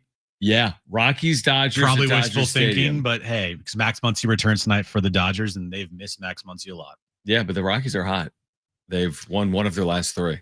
That's good for the Rockies. They're hot. Yeah. All right. Join us tonight for a wrap-up show following Padres and Reds. We're back tomorrow at 2 p.m. If you missed anything today, you can go to sportssd.com or the iHeartRadio app or iTunes or TuneIn Radio or Spotify. If you're listening to us on a podcast, please leave a review as well. All right. For Brent and Jim, I'm John. Keep it here. This is San Diego Sports 760. Okay. Bye-bye.